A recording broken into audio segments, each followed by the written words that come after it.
There's not another name the Giants would rather see than Madison Bumgarner. They need a series victory, and they have their ace on the hill. Madison Bumgarner gets the ball today against a Cardinals team that he dominated a month ago on the road. It's Bumgarner taking on the Cardinals in Game 3, and it's next.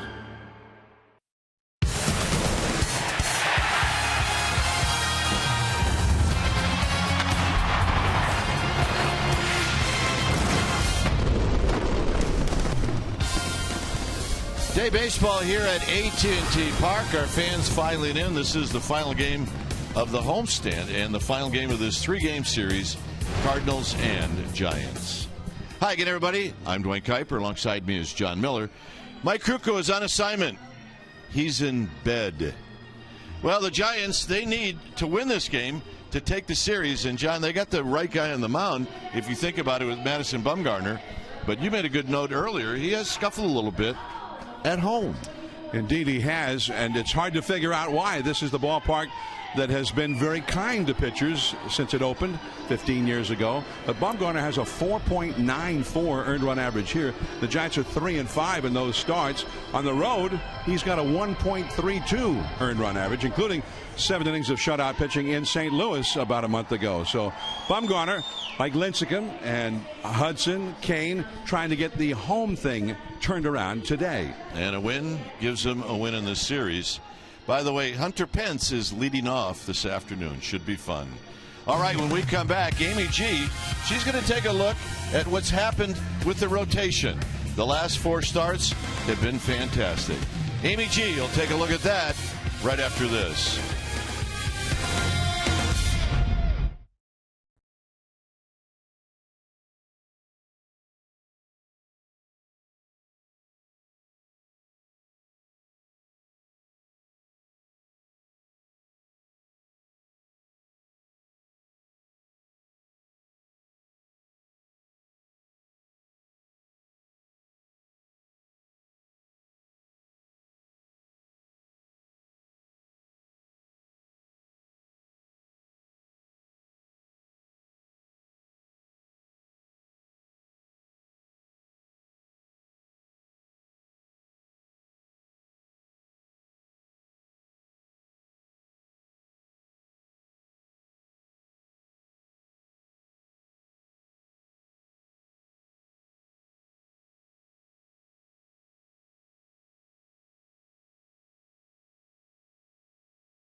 Comcast Sportsnet Bay Area is brought to you by Jack in the Box. Head to Jack in the Box for the new Jalapeno Ranch or Barbecue Ultimate Cheeseburgers at participating restaurants. And by Toyota, #1 in MPG, durability and resale value. Toyota, let's go places.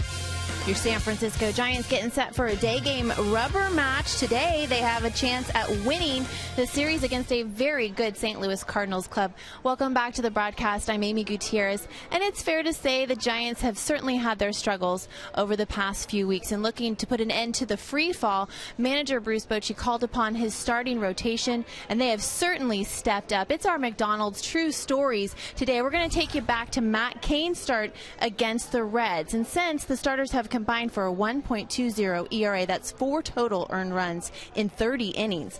Combined, they've allowed only 21 hits and 5 walks, and they've struck out 24, which is outstanding. But the offense has only plated 8 runs of support, and they have been shut out twice. So the theme of today's game, run support. And I'm sure Madison Bumgarner would appreciate it. He's on the hill for your Giants. And today it's Dwayne Kuiper, John Miller, and Dave Fleming with the call. And after these messages, we are going to check back with our Comcast Sportsnet studios for an update. So stay with us.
And we have a gorgeous day to wrap up this 3-game series. Our game time weather is presented by the Santa Cruz Beach Boardwalk. Get to the beach. The admission-free boardwalk is now open every day. 65 degrees here at the yard. Winds at 12 miles per hour. The humidity at 74%. And it's a bit hazy, but mostly sunny. All right, let's take a look at Mike Matheny's lineup. It'll go like this. The very tough Matt Carpenter is going to lead things off. Check out what Carpenter's done at AT&T Park. That's ridiculous. He needs to take a day off. Holiday, Adams, and Peralta. Molina will hit 5th, and it's Taveras, Ellison, John Jay. And pitching and batting 9th is the youngster who throws very hard, Carlos Martinez. Madison Bumgarner making his 18th start. This will be his 2nd against the Cardinals. He had a very good outing against St. Louis in St. Louis. His numbers, however, are not very good at home, but very, very good on the road. You can see he's allowed 8 home runs this season, but a very fine 2.90 earned run average. So Bumgarner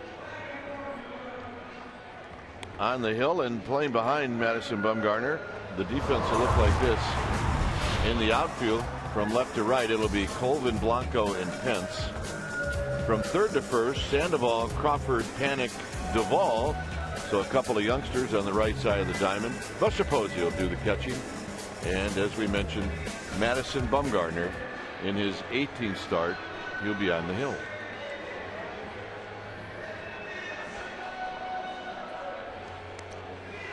The Nissan keys to the game. Get some runs for the starting pitchers. Giants have had a very hard time scoring runs at any time in the game, and maybe even scoring early on behalf of Bumgarner would be good. And the leadoff secret weapon today, the Giants going with Hunter Pence, who is 2nd in the club in home runs, so he could provide some instant offense in the leadoff spot. He can also steal a base, just like a leadoff guy. And just getting on base would be all right, because Blanco, hitting leadoff in the absence of Pagan, had only about a .250 on base percentage in that time. So here is Matt Carpenter to lead off for the Cardinals. And whether here or in St. Louis, the Giants have had a hard time getting Carpenter out. Carpenter had 3 hits last night, knocked in the first run of the game, also had a hit and a walk in Tuesday night's game. So here we go. Bumgarner to Carpenter. A little bit high, says Ron Culpa. Ball 1. It is 65 degrees at game time. Officially, Matt Holliday on deck. Pablo plays shallow at 3rd for Carpenter. And he blew that fastball right by him. A ball and a strike. Bumgarner pitched in St. Louis back on May 30th against the Cardinals and shut him out for 7 innings, although Matt Carpenter had 2 hits in that game, a single and a double against him. 2 of the 3 hits that Bumgarner allowed in 7 innings that day. On the outside corner, 1 ball and 2 strikes. The umpiring alignment was Ron Culpa. Back of the plate, Dana DeMuth, the crew chief, at first. Ed Hickox at second. Lance Barrett umpiring at third.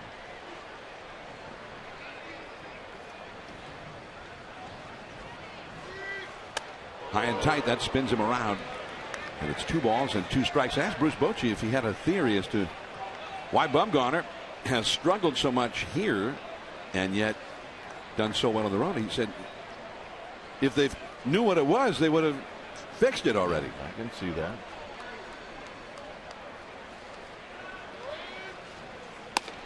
And he lays off again, 3-2. He did say that in Bumgarner's previous start here at home, when Cincinnati was in town, he had a shutout going into the 5th inning, and then the Reds just started banging out base hits, and he could not shut him down. They had a 5-run 5th inning. Back to the screen, still 3-2. Well, Carpenter's just a tough out. Mike and I mentioned it a couple of times in the first 2 games in the series. Really, the only thing you have to say about Carpenter and what kind of hitter he is, he had 3 hits off of Clayton Kershaw about 4 days ago. Kind of says it all. Yep.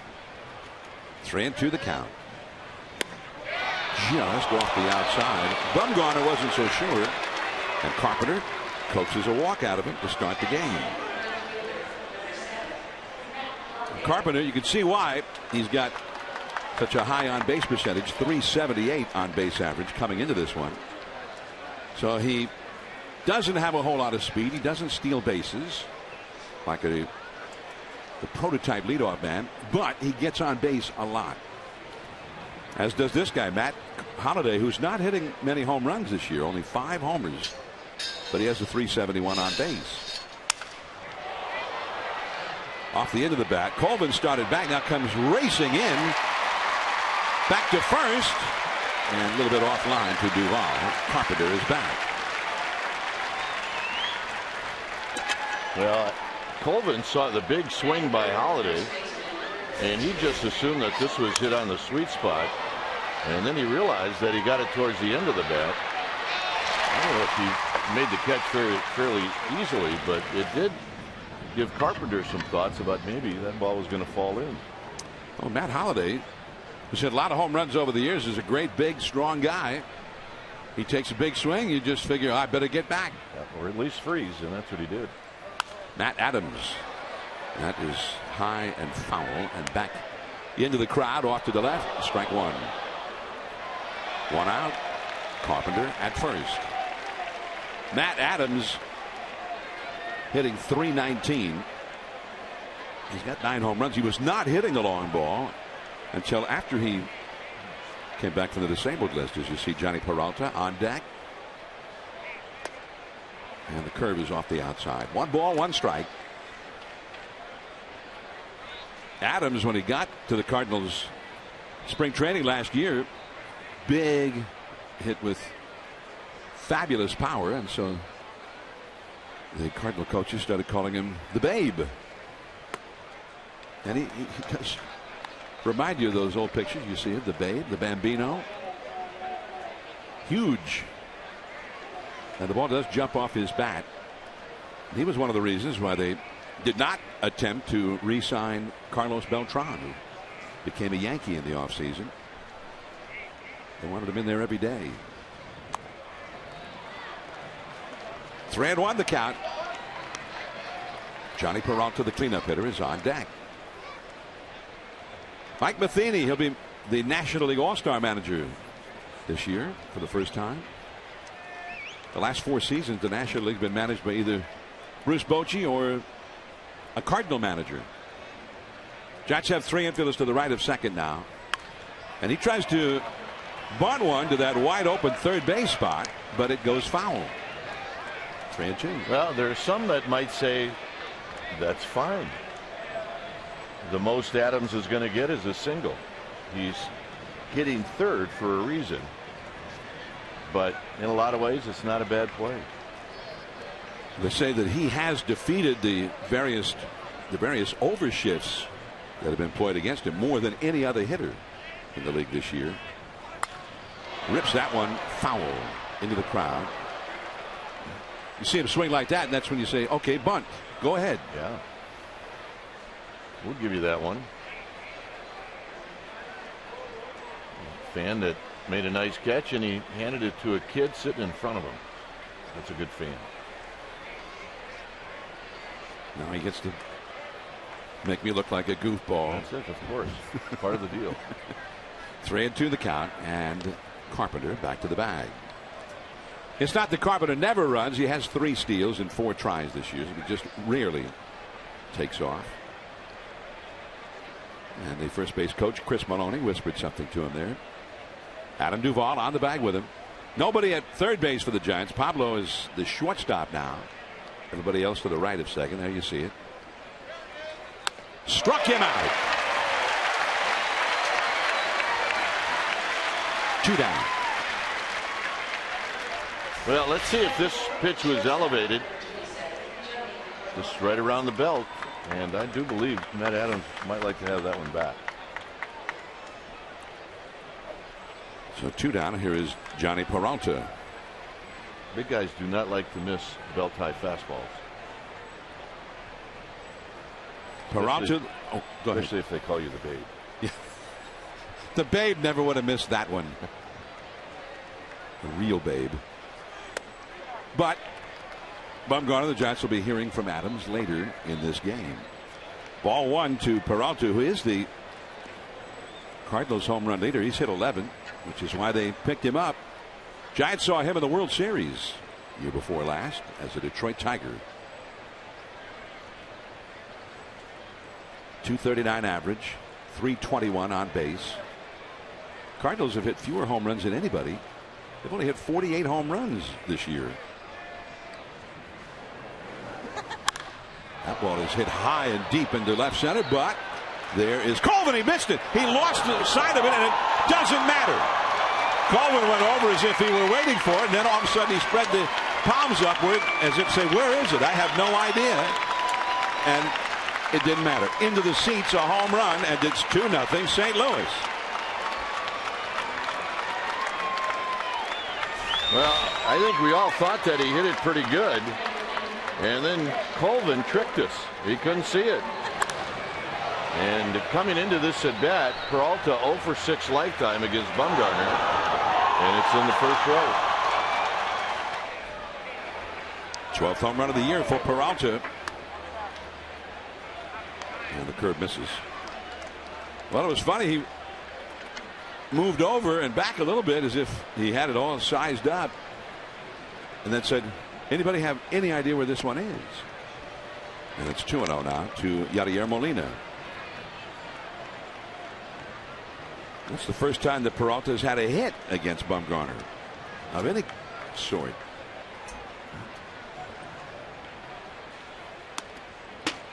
.3-0.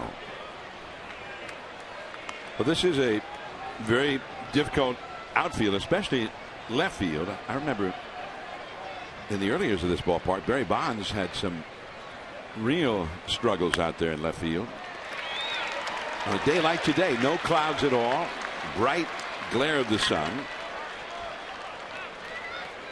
And Colvin completely lost it. But again, it really didn't matter a whole lot. I don't know that he would have been able to leap up and get the glove up into the seats to catch that one. Yeah, it really only hurts you if it hits off the top of the wall.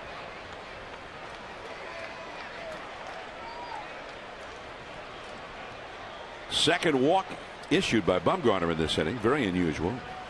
The rookie, Oscar Taveras, takes a strike. The 9th home run allowed by Bumgarner in 109 1/3 innings this year.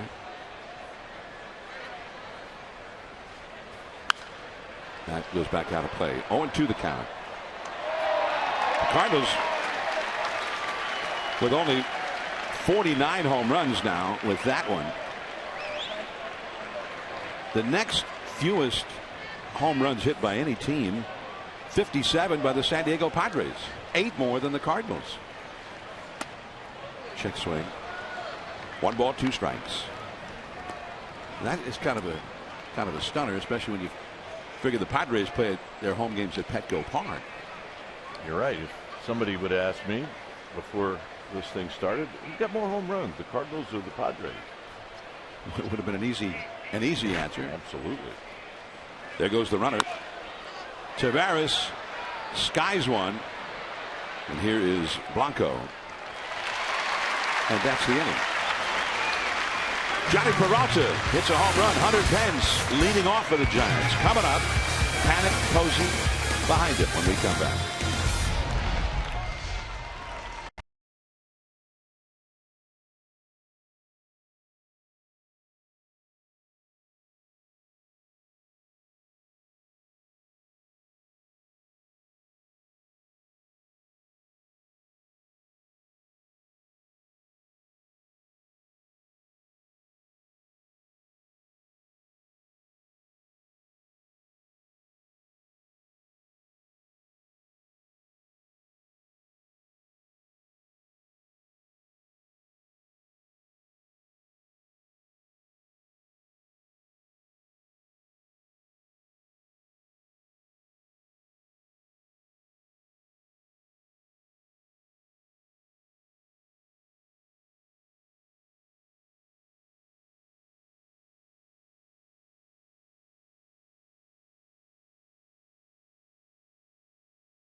Half of the first inning.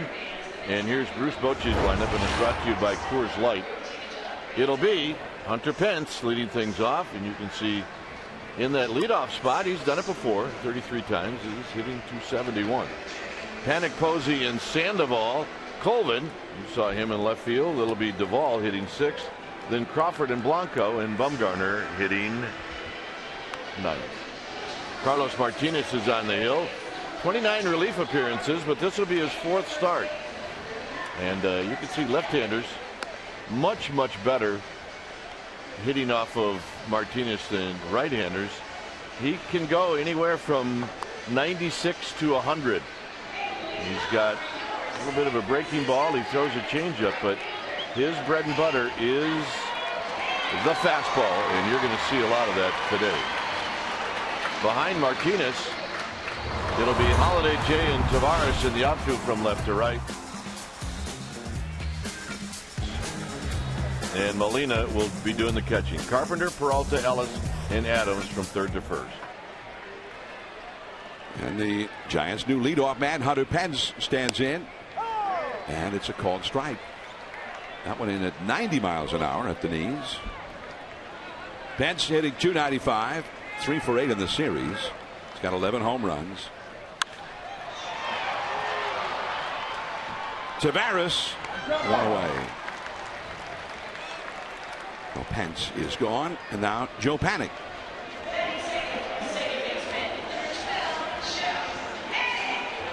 Panik, who had 2 hits last night, and Bruce Bochy thought of the available players that he wanted to use today, he thought Panik maybe had the best shot as a hit and run man in that number 2 spot in the lineup.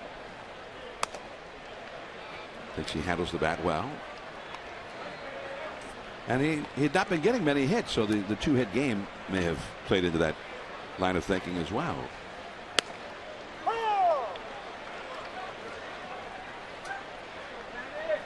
Giants are down 2-0, so already having to play from behind after Johnny Peralta's 2-run homer. Up the first base side, just foul. Check out our Exmo. It's brought to you by your local Toyota dealer. This is the motion of Carlos Martinez. Kind of interesting. You look at his stride, and then you look at Lincecum's stride. Lincecum's stride is probably a foot longer than that.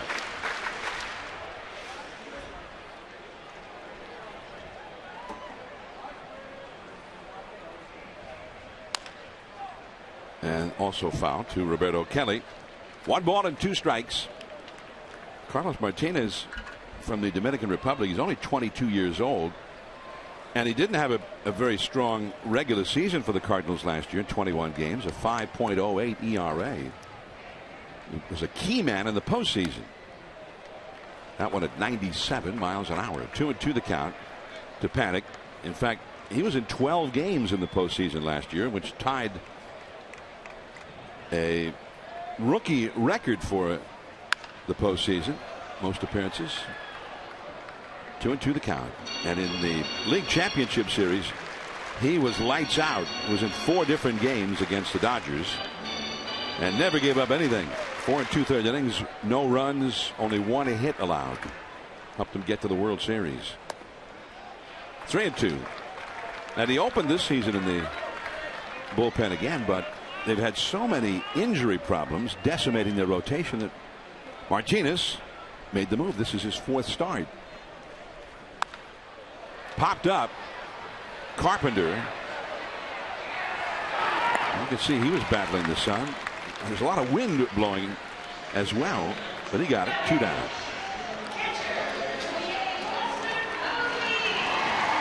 We'll see the flags. It's going to be one of those days where fly balls and pop-ups are going to be tough. They're going to be candlestick-like, if that's even possible.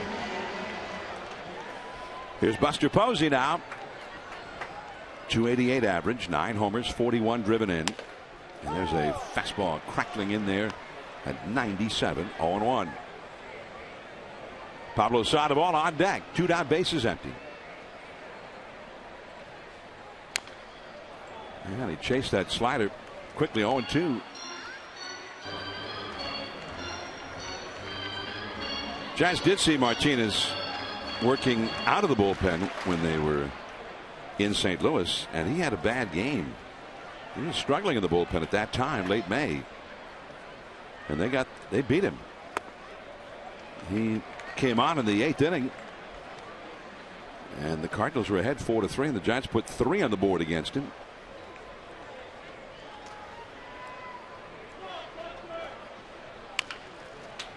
That's a foul ball. And a very protective swing by Buster. 1 ball, 2 strikes.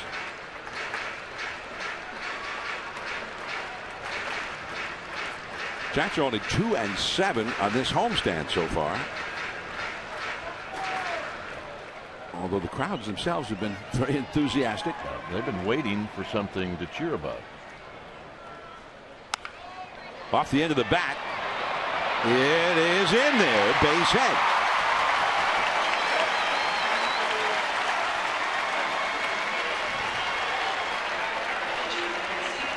Well, you hit one off the end of the bat, and you find an area that you don't think exists with the short distance in right field, and Taveras playing fairly shallow. You think there's no way this ball is going to fall, but it does. So now Pablo Sandoval, 268 average, 2 for 6 with a home run. Tuesday night hit a 2-run homer, right-handed. Ball 1.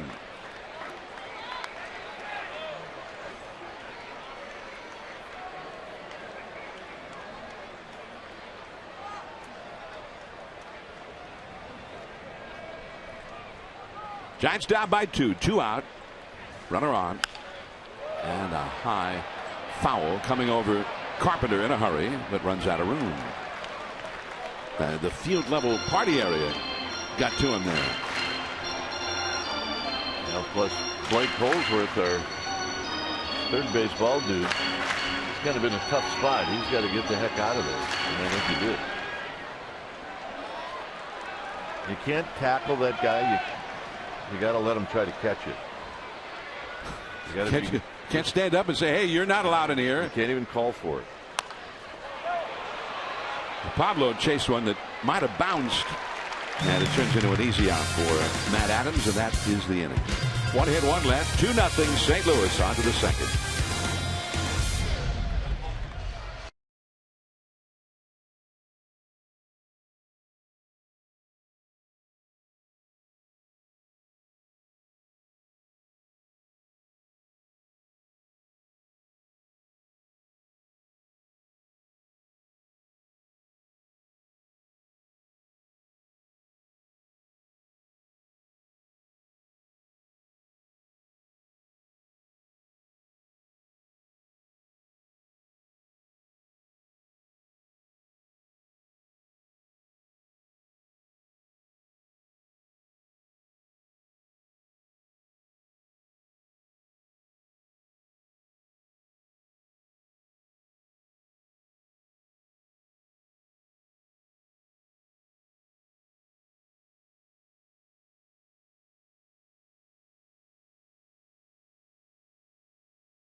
and Dwayne have been talking about Bruce Bochy tweaking the lineup. Last night he mentioned that Gregor Blanco had gotten too passive in the leadoff spot, so he wanted to drop him. He likes Hunter's energy in the leadoff spot. About Panic batting second, guys, he said yes, he likes how he's been swinging the bat. He also said that he had been batting in the 2-hole with Fresno, so he felt there was a comfort factor there. He also said when Belt is activated tomorrow, you could possibly see him hitting in the 2 spot. Guys? All right, Amy, thanks. Brandon Belt is with the ball club now, finishing up his rehab assignment with the Fresno Grizzlies. The last few days started out with San Jose as Mark Ellis takes ball 1, and he will be activated tomorrow. We'll see him on the plane after the game. And I think Belt ready a little bit earlier than originally anticipated. You go back and look at the schedule. Remember, it was Paul Mahallam who hit Brandon Belt, and that was that second weekend in May. And he was right up there all through the early part of the season among the league leaders in home runs up to that point. So they, without question, have missed his big bat. And the home runs have not been being hit here very often of late. That's all for Mark Ellis. Second strikeout for Bumgarner. All right, let's check out our Togo's big play the Togo's way. May 30th, 2014, Bumgarner against the Cardinals. That was that start we were talking about. 7 innings pitched, 3 hits, no runs, 1 walk, 10 strikeouts. And 5 of his career starts against the Cardinals have been in St. Louis. And he has a 3-2 career record at Busch Stadium. John Jay, the 8th place hitter, fouls 1 out of play, strike 1. Giants start in San Diego tomorrow, and on the 4th of July, it's an afternoon game. 3:40 first pitch tomorrow from Petco Park. Matt Cain will go for the Giants. A ball and a strike. Cain up against Eric Stoltz. And then a 4:15 start. Saturday, Hudson against Despagne, and Sunday, Lincecum and Jesse Hahn. 1-2 to Jay. Yes, and 2 of those starters beat the Giants pretty easily here. Just shut him down. Shut him down. Here is Blanco. 2 down. He was shading him in that direction to begin with. 2 down, nobody on, and Martinez, the pitcher. And there is Adam Wainwright, who also shut the Giants down just last night for his 11th win, his league leading 11th win of the season. 7 2/3, and he only had 1 strikeout. Didn't have the strikeout pitch working. This is a guy who was just under a strikeout per inning this year before last night. He only had 1 last night, and still the Giants were shut down by him. 0-1 to Martinez, who's had 2 hits in 8 plate appearances. Cardinals lead 2-0 here in the second. Giants also will be on the road technically Monday and Tuesday after they leave San Diego, but those road games are just on the other side of the bay against the Oakland Athletics. Yep, on the road, but sleep in your own bed. Perfect. That's our idea of a road trip. That is. Get the car, drive over there for half an hour, and come back home. 2-2. Well, I heard Derek Norris on the radio this morning, and he talked about the A's. They get a little extra adrenaline going when they face the Giants.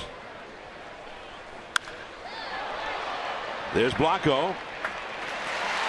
That ball hit well by Martinez, but the inning is over. 3 up, 3 down. 2-0 Cardinals. Tyler Colvin coming up.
the third Orange Friday happy hour presented by Lagunitas Brewing Company.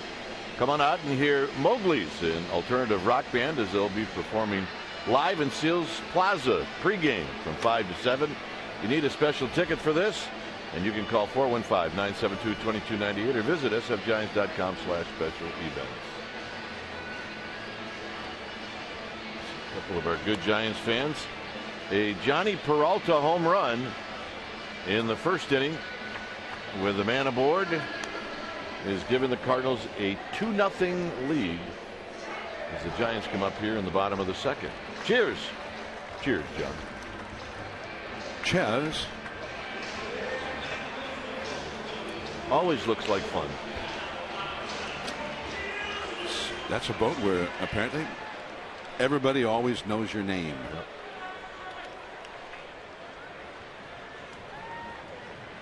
Somebody on that boat has to be named Norm. Woody. There's ball 1 to Tyler Colvin, leading off for the Giants, last of the second. Every time we show one of those beautiful boats out there, I'm always wondering, why aren't we on that? Right. Why don't we do a game from there? Martinez using the off-speed pitch on the back door. 1 ball and 1 strike to Colvin. A couple of them at anchor.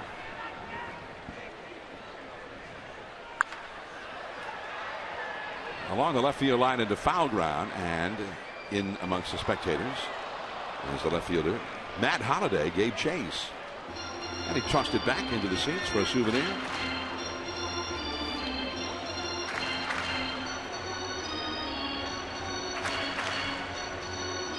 Gamer birthday babe.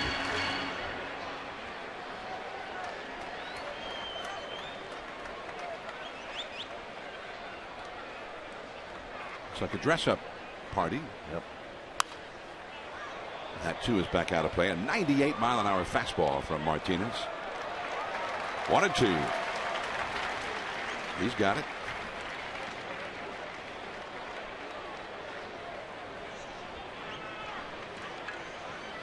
Beautiful day out here. Well, he's really changing speeds from one pitch to the next. One's fast and the next one 10-12 miles an hour slower. 2-2. Ooh, that was a close one. Slider at 84. 3-2. Yeah. That's that little tight slider that almost hits that outside corner. 3-2. Right back to Martinez, and the underhanded feed to Adams. 1 away. You're right, Mike. That last fastball was at 96. We've seen it at 98. We've seen some. Maybe he's throwing a cutter at around 90, 91, or maybe he's just taking a little off. So here is Adam Duvall. I asked Bochy about Duvall a couple of days ago, and he said, you know, it's not his average. He's only had 2 hits in 14 at bats, but it's the swings that he's been taking. He says he's impressed with the kind of swings he's been getting off. That ball is back out of play.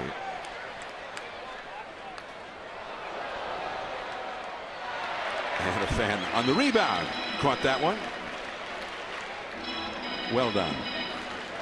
0-1 the count to Duvall. And obviously Duvall will have to get some hits at some point. And maybe he's not going to be here after today anyway, with Brandon Belt returning to the active list tomorrow. But Bochy is impressed with the kind of swings that he's been getting off, the way the ball jumps off his bat. And the count is 0-2. Well, if you can do 2 things as a young player when you get called up: one, help the team in any way you can, help them win a couple of games if you're not going to be here for very long, and the other is if you can make an impression so that the manager does like what he sees, you could be back up here at any point after this. Struck him out. A tight breaking ball, and maybe a cutter, slider. That was pretty nasty. 2 down. So if Duvall has caught the manager's attention, then he's doing his job. But I think Duvall was pretty impressed with Carlos Martinez in that at bat. Martinez is looking very strong. He's trying to do his best Adam Wainwright impression, mixing it up, changing speeds. 2 down. Brandon Crawford just missing with that changeup, and the count is 1 ball and no strikes. Crawford, his average has been falling lately, 246. And at 97 miles an hour, that's a strike. Giants team batting average 247. And they are averaging as a team just exactly 4 runs a game. Right there at the knees, strike 2.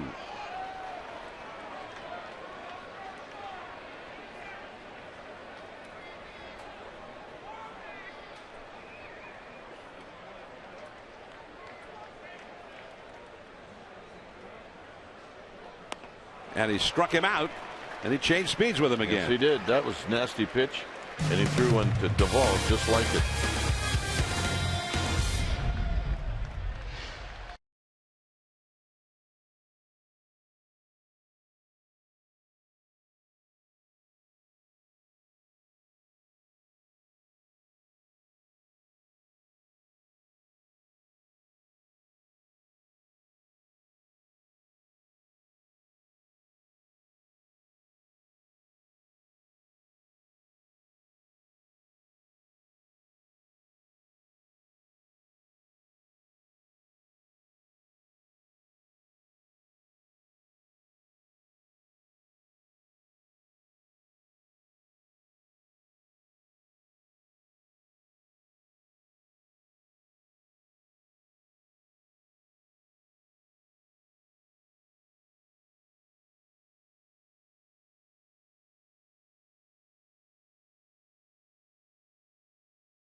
Recent starting pitching, we're getting that consistency with the starters, and that's what it's going to take for us to get on a roll. 3rd inning, 2-0. The Cardinals are leading. Top of the order for St. Louis. Here's Dwayne Kuiper. And Carpenter takes a call strike. Carpenter worked a walk off of Bumgarner to open up the game, and it didn't look like much until Peralta then hit a 2-run home run. 2-0 Cardinals. And the next pitch is low.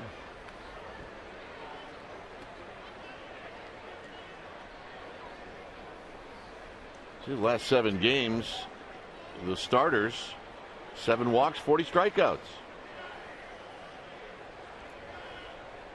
Mix in a no-hitter in there, and that'll help your numbers a little bit. No-hitter, and let's give him 8 shutout innings, allowing 4 hits his next start. He was pretty good, I thought. Yes, he was.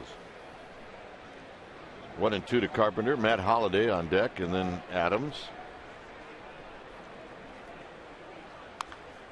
And Carpenter with a nice healthy rip, fouls it straight back.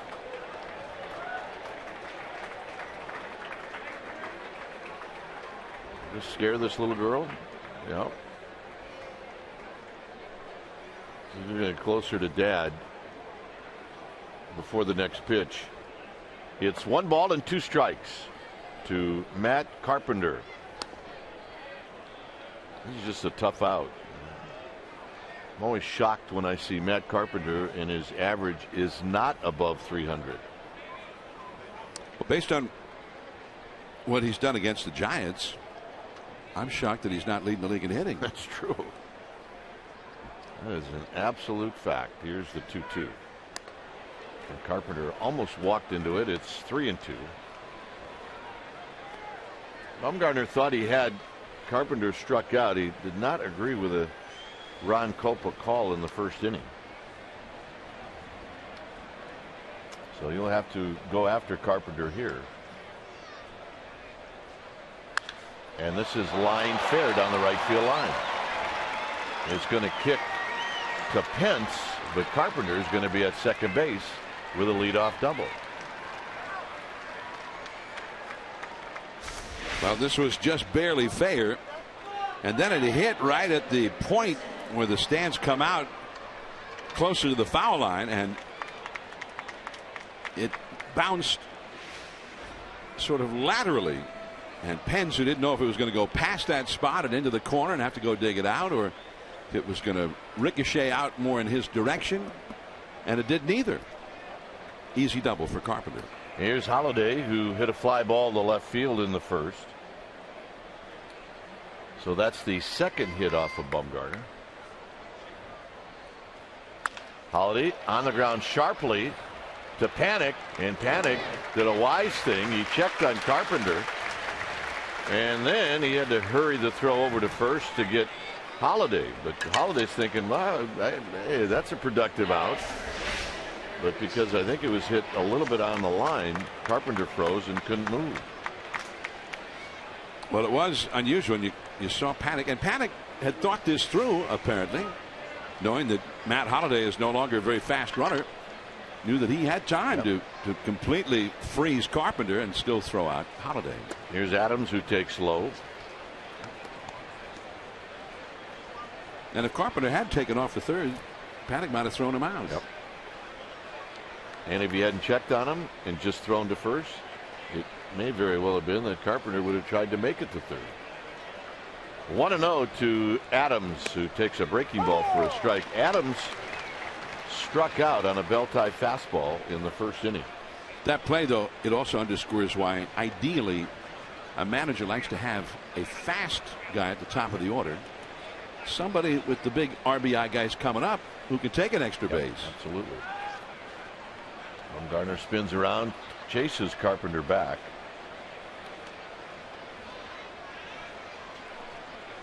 Two 2-0 Cardinals on the Johnny Peralta home run in the first.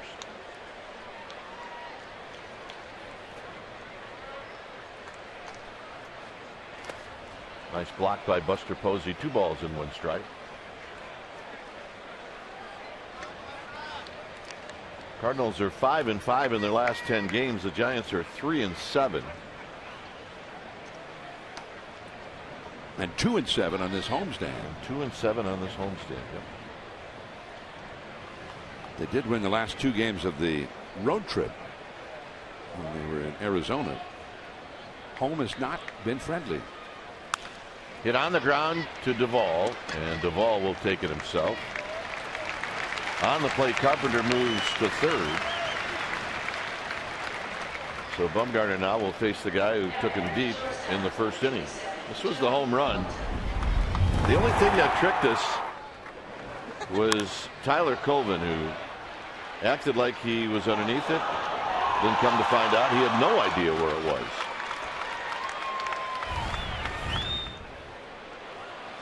When a ball gets hit up here, we check the outfielders we follow their judgment.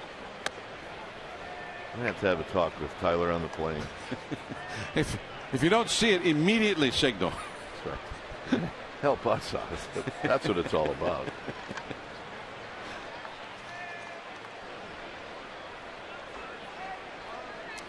And the 1-0 to Peralta is low and in. 2-0. Or we'll just give him a sign. Pull this sign out of your pocket that says help.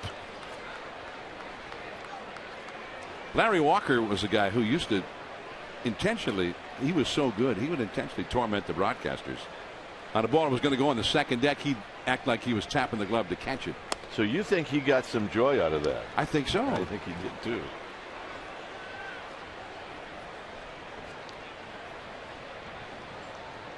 So Bumgarner falls behind 3-0 to Johnny Peralta. This is the top of the third inning.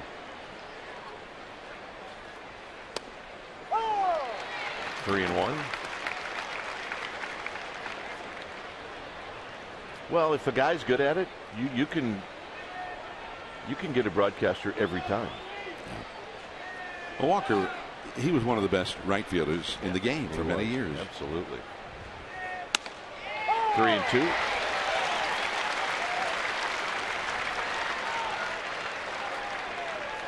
Bumgarner likes to get that moisture off his forearms, and then he rubs up the baseball.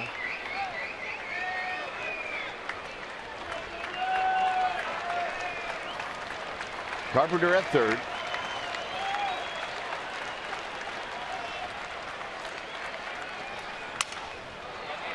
Panic.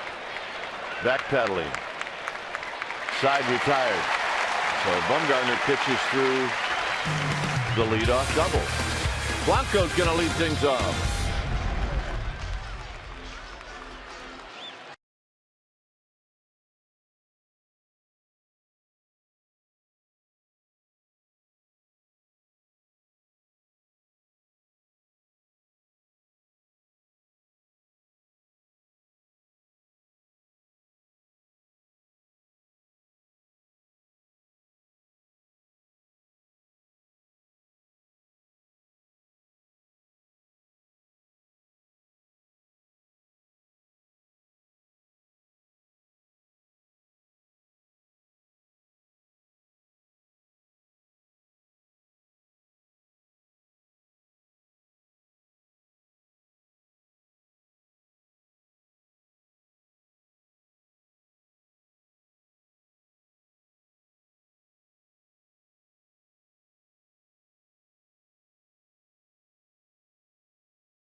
In the middle of next week, and 1 week from Saturday, the 12th, the Giants and the D-backs have a 1:05 start.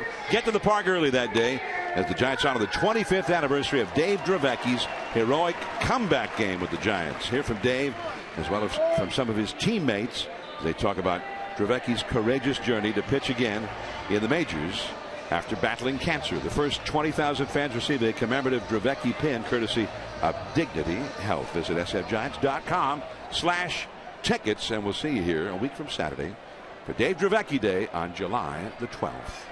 Kite? Here's Gregor Blanco. Giants have had one hit in the first two innings. And Blanco takes a strike. Blanco changing at least how he's wearing his uniform today as he pulls his pant legs up high.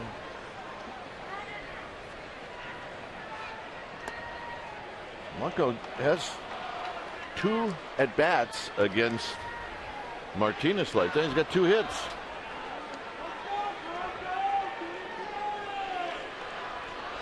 So see if he can get something started before Bumgarner. And he does. And that's down the right field line. And Blanco, with his speed, is going to slide into second base with a leadoff double. How about that?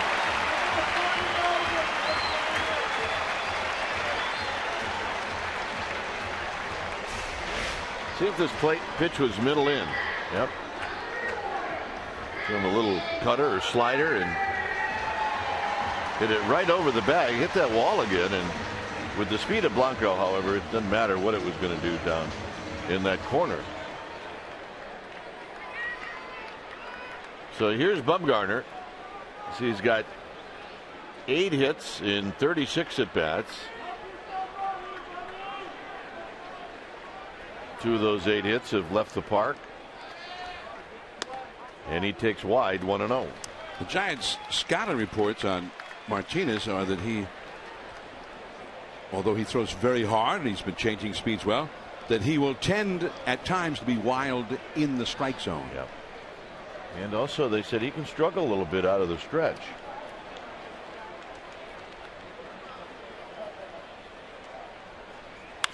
And a base hit to left field. And that's going to score Blanco. And the Giants are on the board. It's 2-1.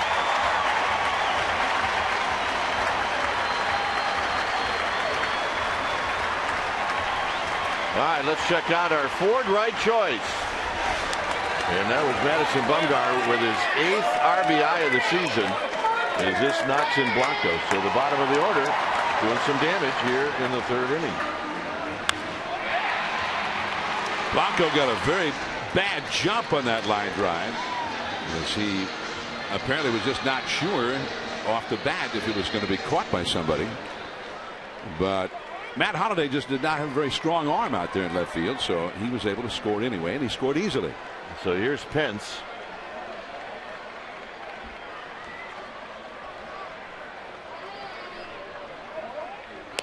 Pence with a big swing. Here's the jump that John's talking about. You're right. He just kind of froze, and then he took off. 0-1 to Pence. Knocked down by Yadier Molina. From up here, it didn't look like anybody was going to come close to catching it. But I guess from down where Blanco was viewing, he wasn't quite so sure. Yeah, maybe make certain that it gets by the 3rd baseman. And not a bad idea with nobody out, especially. And the top of the order coming up next. Plus, you can get away with it if you've got the speed like Blanco has. Somebody else, maybe not so much.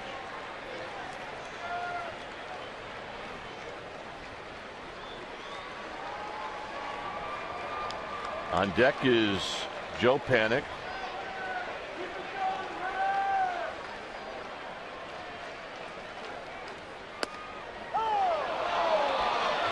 Judging by Hunter Pence, I don't think he agreed with Mr. Culpa. And it's 2-2. This one was toward the inside, and it did look like Yadier caught it almost over the right-handed batter's box inside line. Pence, slow roller to 3rd. It's going to kick foul, and that's a good thing for Carpenter.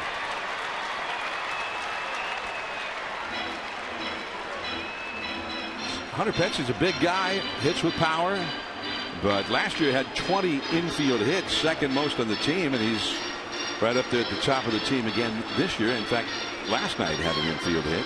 He can kill some worms. He can also get back into the box faster than anybody after moving down the line. Well, no matter how hard he hits it or not, he breaks out of the box with everything he's got. He does. He absolutely does. 2-2.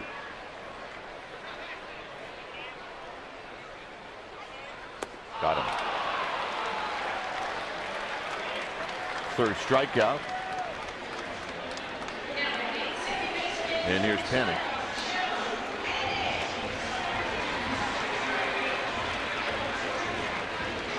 Panik popped out to Carpenter in foul territory. By the way, Dave Fleming, he'll be here in the 4th, 5th, and 6th inning. John will head over to the KNBR side. Mike Krukow is under the weather as this is foul backing out of play. So eventually it has gotten to all the broadcasters except John. So we need to find out from John what he's doing that we're not. I would not expect Mike to be in San Diego tomorrow either. There's a pitch wide. 1 ball and 1 strike.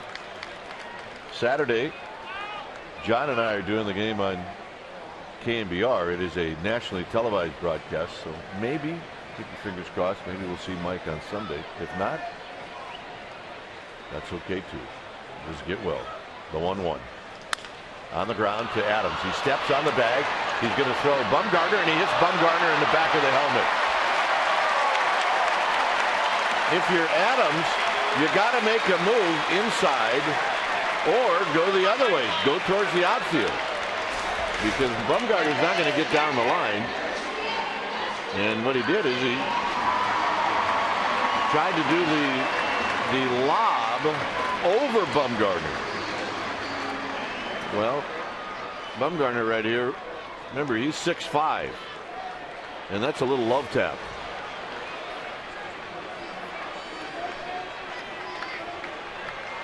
So Bumgarner in scoring position for Buster Posey. And Buster takes a strike at the knees, and it's 0-1.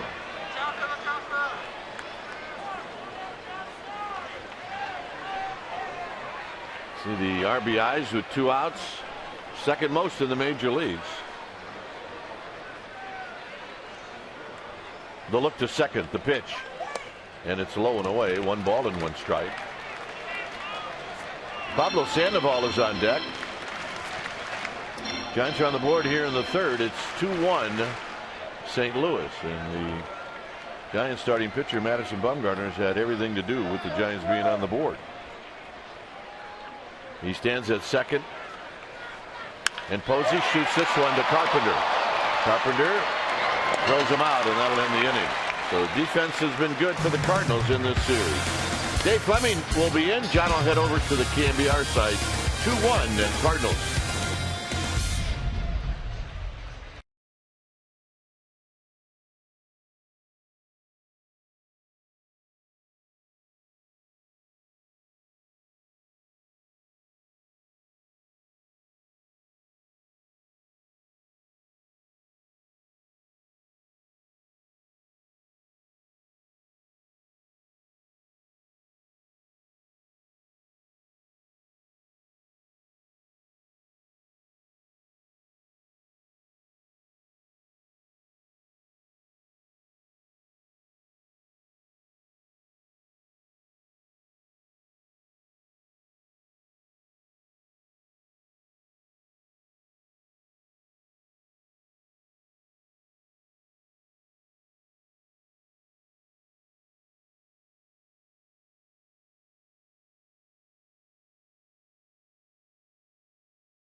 How you doing? Well, I'm good. I guess I'm better than our partner, Mr. Kruko. Yeah, it was pretty amazing. Around 7:45 this morning, we started texting everybody about what to wear. You guys over on TV, Mike's in bed. So let's leave him alone. Let's him get well. And we'll even go to San Diego without him, for crying out loud. Which we hate to do, but the people at the Tin Fish are really upset. Cost them, what, $250 over the weekend, something like that? Because Mike eats there 8 times a day. Who's hitting? I'm not paying attention. Whoever it is, it's down the right field line and foul. It's Yadier Molina. I knew it was one of the Molinas.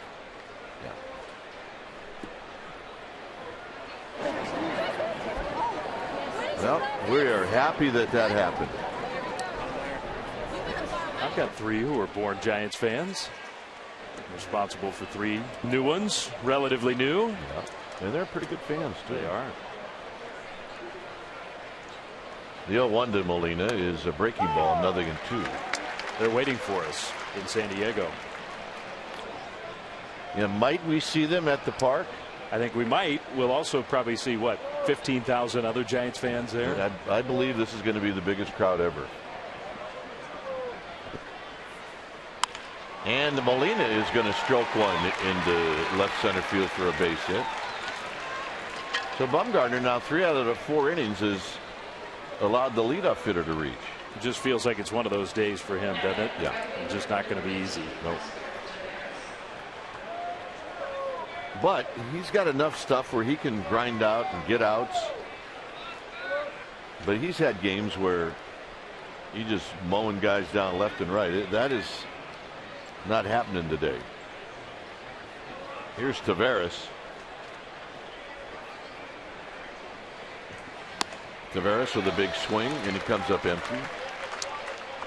He does not often get cheated, this guy.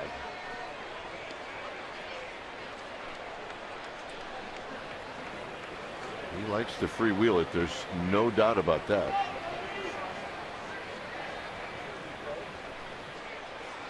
I'm looking around at the scoreboard here at the ballpark. It appears that this is the only day game today. This is it.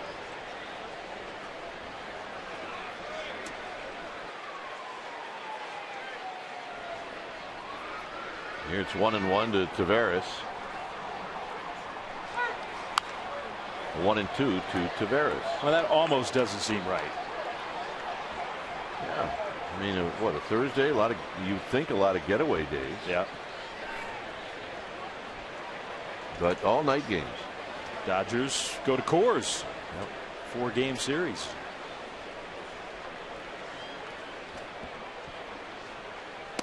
Got him. And the Rook didn't think so. Well, let's see. Ron Culpa. Yeah, maybe not a strike. Well, Bumgarner certainly has had his share of complaints in this game, and it's not that it's been unbalanced one way or the other, but the strike zone has been moving around a little bit today. It is. Here's Mark Ellis, who struck out.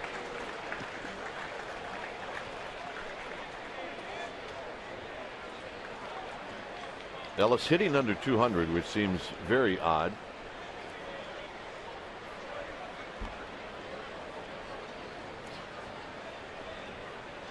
See lefties strikeouts in the San Francisco. Aaron Bumgarner creeping up on Sean Estes. I hate to break it to both of those guys, Mike and Sean, but Bumgarner will be blowing by both of them. Yep. It'll take him a few more starts to get by Mike McCormick. Like maybe 30 of them. A year from now. We'll be talking about it. 0-1 to Ellis. Ellis trying to hit that cutter in on his hands, and he bounced it into the Giants dugout. It's such an important pitch for Bumgarner against right-handed hitters, and it seems to me he has not had a very good feel for it so far today. Well, that's the beauty of that pitch for right-handers, is it just burrows right in on their hands. No lead by Molina, and this is hit to Duvall, and Duvall throws it into right field, and Molina's going to stop at second. Well, that didn't work out very well. Did not.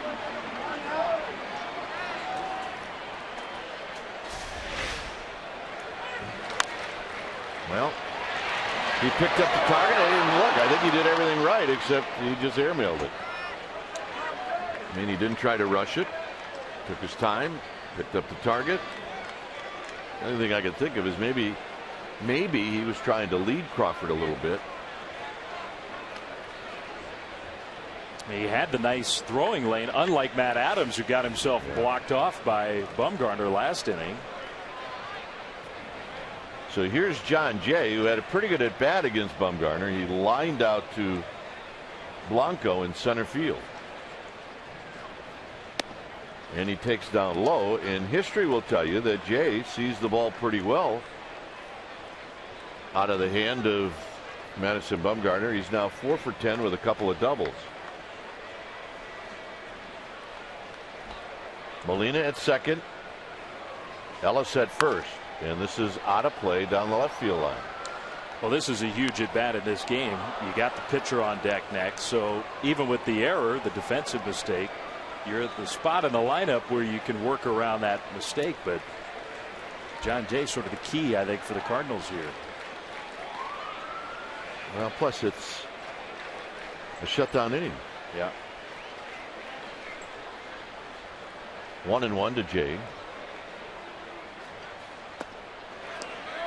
No swing. 2 balls and 1 strike. Part of the deal with Adam Duvall is the Giants are going to have to be willing to live with some of those mistakes. I mean, he has hardly played any first base. He started to play a little bit of it this year at AAA, but he's been a third baseman. It's a new spot for him.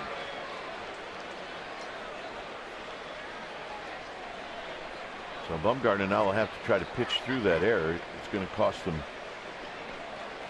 more pitches, obviously.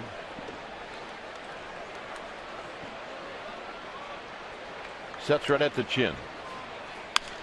And this is into left field, and that's going to be a base hit, and that's going to hurt. Colvin on the bare hand, and into second base is Jay, and it's 3-1.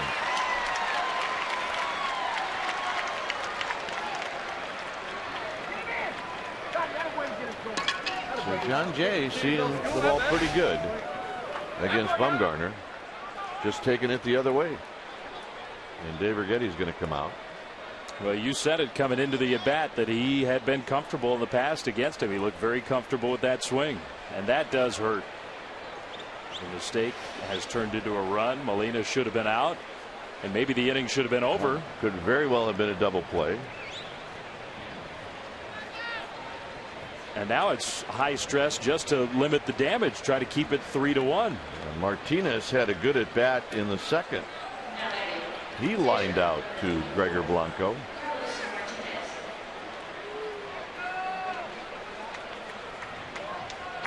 Now, Jose Oquendo went down and had a word with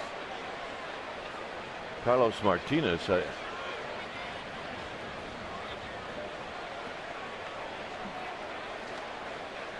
Maybe, you know, heads up for the squeeze.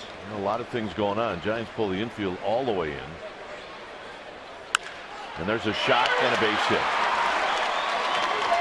Ellis scores, Jay scores, and Martinez picks up a base hit, and it's 5-1.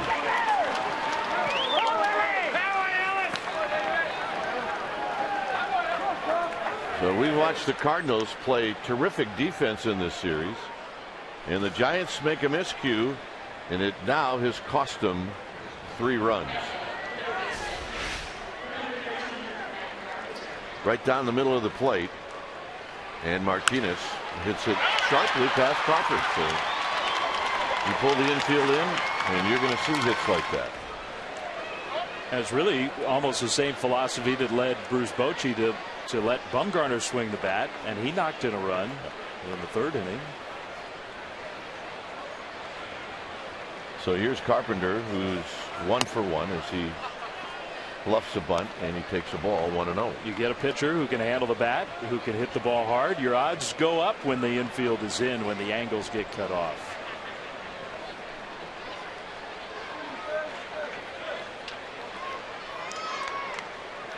So it's 1 ball and no strikes. And Carpenter takes a strike at the knee.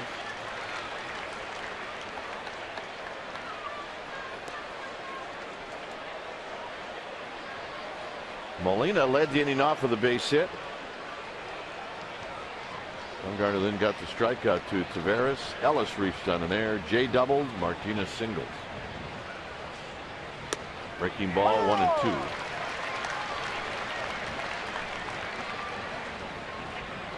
So the Giants, who scored 1 run off of Carlos Martinez,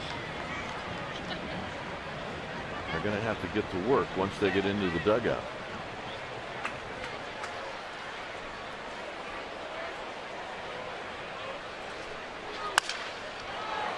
Carpenter breaks his bat, and that's foul.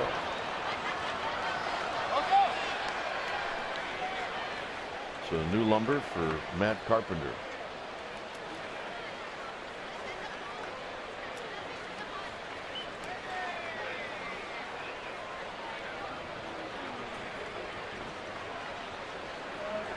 Well, there's Sarah Harbaugh sitting next to Larry Baer. Is that Sarah's husband? It is. Is it? Yeah. Is he going to town on some popcorn? Popcorn, hot, whatever it is.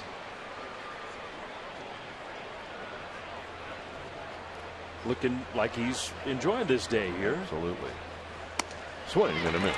Carpenter's gone. Jim is a huge baseball fan, and he watches and listens. He brought his glove. That's pretty cool. You see him, and look, you're only going to see him unless you're around him, but you're only going to see him as a fan on the sidelines of games, right? You never see him smile. You never see like he's having fun. He's working. Maybe a Vernon Davis touchdown, he'll crack a smile. I do a couple of cartwheels and a karaoke, but not many times. We did have some fun with him, though, at the AT&T Celebrity Shootout. Yeah, a couple of years ago. Holiday comes up empty. It's 0-2. Well, he tells us that, you know, those football coaches, they stay half the night at the facility. He'll drive home and he'll put the midnight replay on in the car driving home. That's working hard if you're listening to the midnight replay. Yes, it is. Low to Matt Holliday, 1-2. Well, they're about ready to get it fully cranked up now, I guess. I don't know when officially training camp starts, but it's got to be just a few weeks away now. I would think so.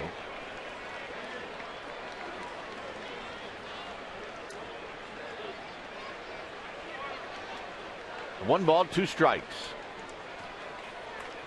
In the dirt. Was behind the wheel of Brandon Belt's convertible in the 2012 parade. He drove the car. Harbaugh did. Alex Smith was behind the wheel in Matt Cain's car. It was nice to see Alex Smith back here last night. Indeed it was. He is a good man.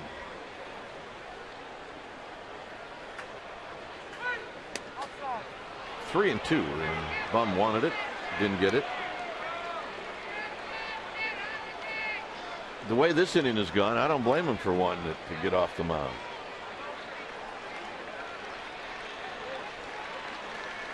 Three balls and 2 strikes. At first is the pitcher Carlos Martinez, and Holliday fouls it out of play. 2 in the first, 3 here in the fourth. This one aided by a throwing error by Adam Duvall, the Giants' young first baseman. This will be the 27th pitch for Bumgarner here in the fourth. 82 total. So he's had to work here in the fourth. This time, however, he'll throw to first. And just not as sharp. The error was definitely a factor, but then the 8th place hitter, double, the pitcher, 2-run base hit. Just not quite the same Bumgarner we're used to seeing. 3 and 2.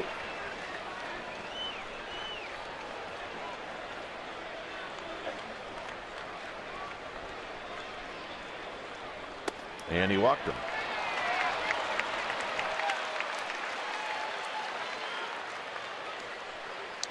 And that, I believe, is going to get the bullpen going. And you can see Bumgarner, how frustrated he is. Shaking his head. You were telling the story, Dave, about Jim Harbaugh listening to the midnight replay, and we heard a funny clip from him asking about the postseason, or maybe the Giants in September were trying to get to postseason.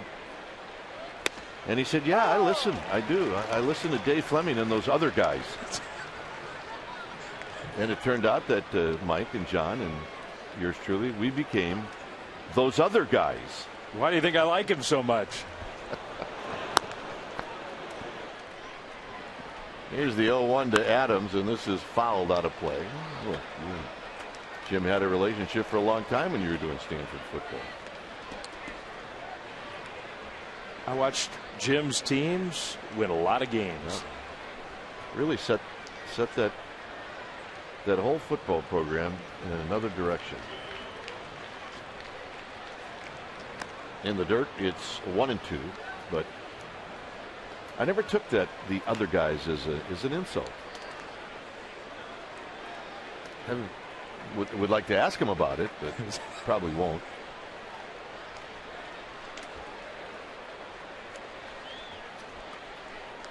One and two to Adams. A long top of the fourth.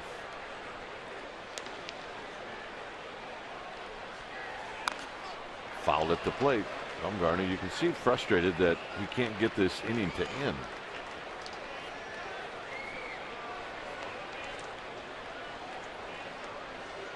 Well, it feels like, in a way, that start he had against the Reds. Absolutely does. The one inning, and it was the fifth, but similar part of the game. He just couldn't get it over with. And that'll end the inning on the slow curveball. 3 runs on the board. And those other guys.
Is presented by authority of the San Francisco Giants and may not be reproduced or retransmitted in any form, and the accounts and descriptions of this game may not be disseminated without the express written consent of San Francisco Baseball Associates, LLC.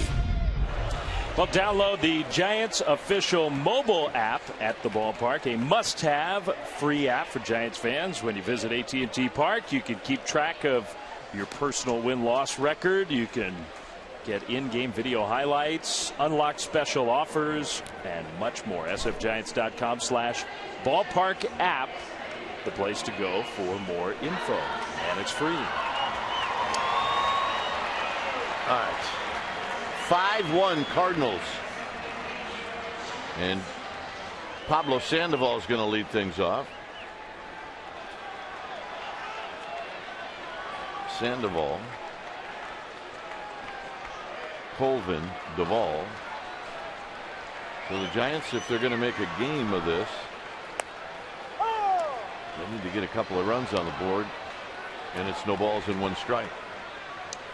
Well, one thing I'm sure you and John talked about early in the game,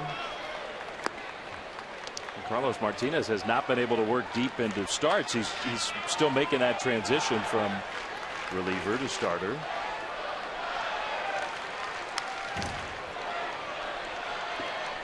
Well, judging by the way he's throwing, he's not holding anything back. No.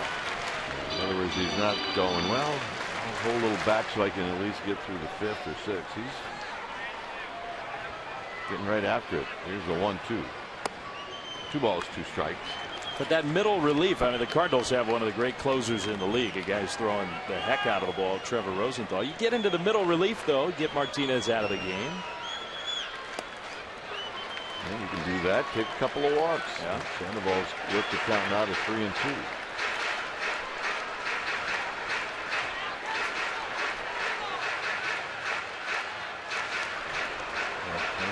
She said it's going to be okay. And he agreed. Here's the 3-2 pitch. And the ball, that's a souvenir down the left field line. Giants will get on a plane and head to San Diego. 4th of July weekend in San Diego. Sandoval out swinging. Let's check in with Amy G. All right, guys, how about some good news? Encouraging words on Marco Scutaro, who played yesterday. 3 innings, had a couple of hits for the Giants Arizona League. He is slated to play 5 innings today. That would be the first time that he's been able to put together back-to-back games since starting his rehab. Bochy said if all goes well, he could be joining Fresno on Sunday. Guys?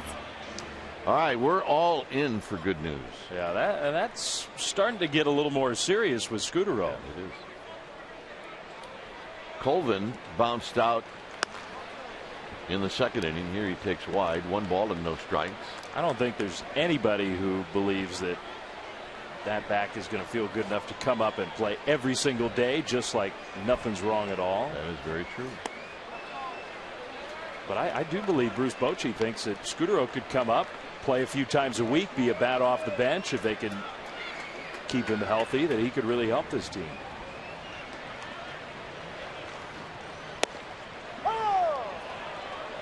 Martinez, another really good pitch when he's behind in the count. It's now 2 balls and 1 strike. Does it again. It's 2-2. So he's in a pretty good rhythm right now. It's not a bad idea for Colvin to take a little walk.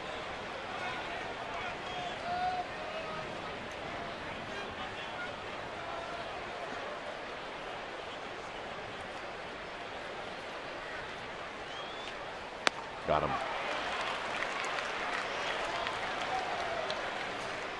Time to log on to csnbayarea.com and decide the player of the game. The winner will be revealed during Giants post-game live. And check out the enhanced Bloomberg stats and more. Giants in-game live on csnbayarea.com. Log on now and vote.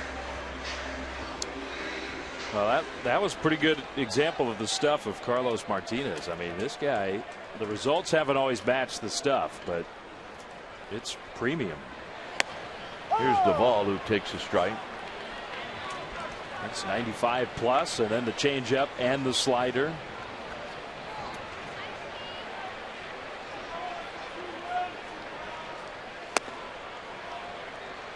Crawford's on deck with 2 outs.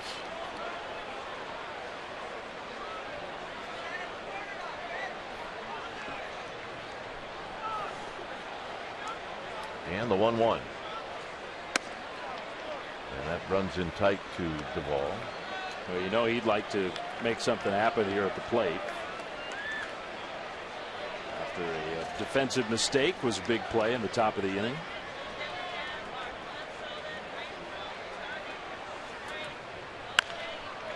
Wrapped on the ground to Carpenter. And that'll end the inning. 2 strikeouts and a ground ball. We'll head to the 5th. 5-1 Cardinals.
Light. Enter to win a Coors Light Refresherator every time the Giants hit a home run at AT&T Park. Text REFRESH to 49375. We've reached the 5th inning. It's a 5-1 lead for the St. Louis Cardinals as Johnny Peralta steps up. Here's Dave Fleming. Peralta got the Cardinals started in this game with a 2-run homer in the first, and Bumgarner made him look bad with a first pitch curveball.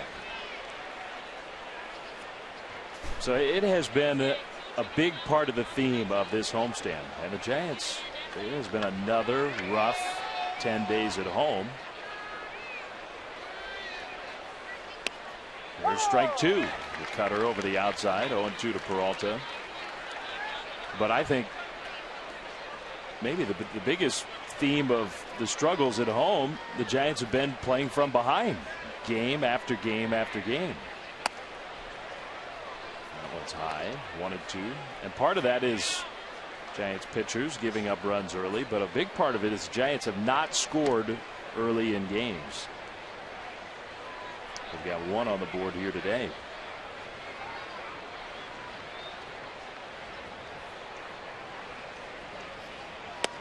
Strike 3 called with the backdoor curveball. Nicely thrown by Bumgarner. And it's Peralta's turn to be upset with the strike zone. That has been just about everybody all day long. Unhappy with the man behind home plate calling the balls and strikes. So Bumgarner now only behind Mike McCormick for strikeouts by a left-handed pitcher in the San Francisco Giants era. Molina, foul ball on the first pitch cutter. Giants had Petit warming up in the 4th inning. They have a right-hander warming up here in the 5th, but it's not Petit, it's Juan Gutierrez getting loose. Good fastball, strike 2 swinging. 2 in the first on the Peralta home run and 3 in the 4th. And it was the bottom of the order that did the damage after a very costly error. Yadier Molina stays alive, still 0-2. You see that pitch count number, the raw number in and of itself not a problem. It's just 1 out into the 5th. That's a lot of pitches in 4+ innings. There's Gutierrez. Molina threw the bat at the ball, literally, and he managed to get a piece of it. Made contact, stayed alive.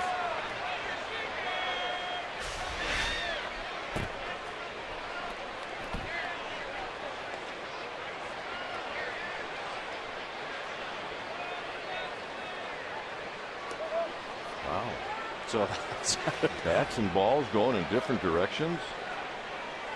You hear that sometimes. Oh, he just threw the bat at the ball. He literally threw the bat at the ball. And somehow it worked. He lives to see another pitch. A curveball, very softly hit. Not an easy play. Pablo, too late. And you can just see that coming. Sandoval was playing deep, and Molina with a big smile. He didn't get a lot of infield hits.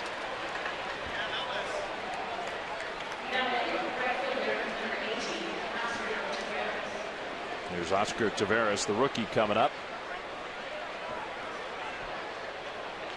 Molina, he's always been a catcher who will run a little more than other catchers. He's been a very smart base stealer. That part of his game does seem to be going away, though, as the miles build up on those catchers' knees. Curve in the dirt, ball 1. Could be that this is it for Bumgarner.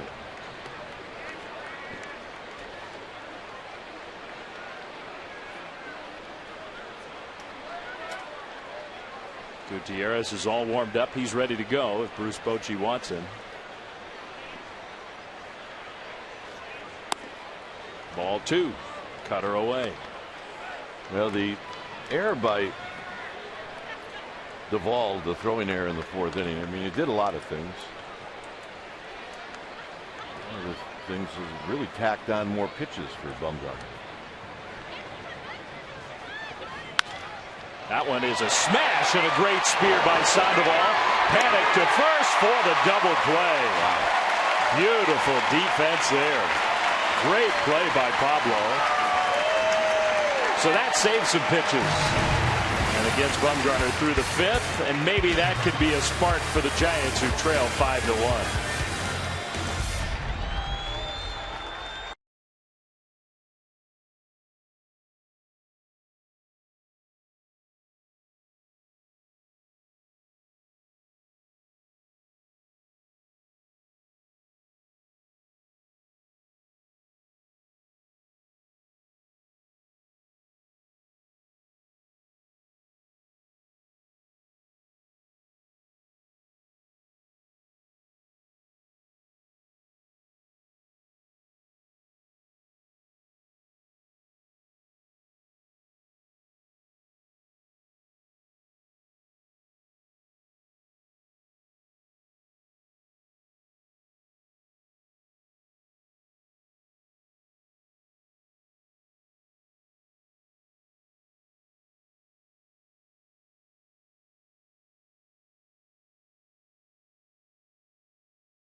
Banquet timeless moment. Go back on this date in 1949. Giants starting pitcher Monty Kennedy hits a grand slam, a 16-0 win over the Dodgers at the Polo Grounds. The only Giants pitchers to hit grand slams since then. Sean Estes in 2000, and of course Madison Bumgarner earlier this year. It came against Jorge De La Rosa of the Rockies on April 11th, and he knew it. It lit this place up.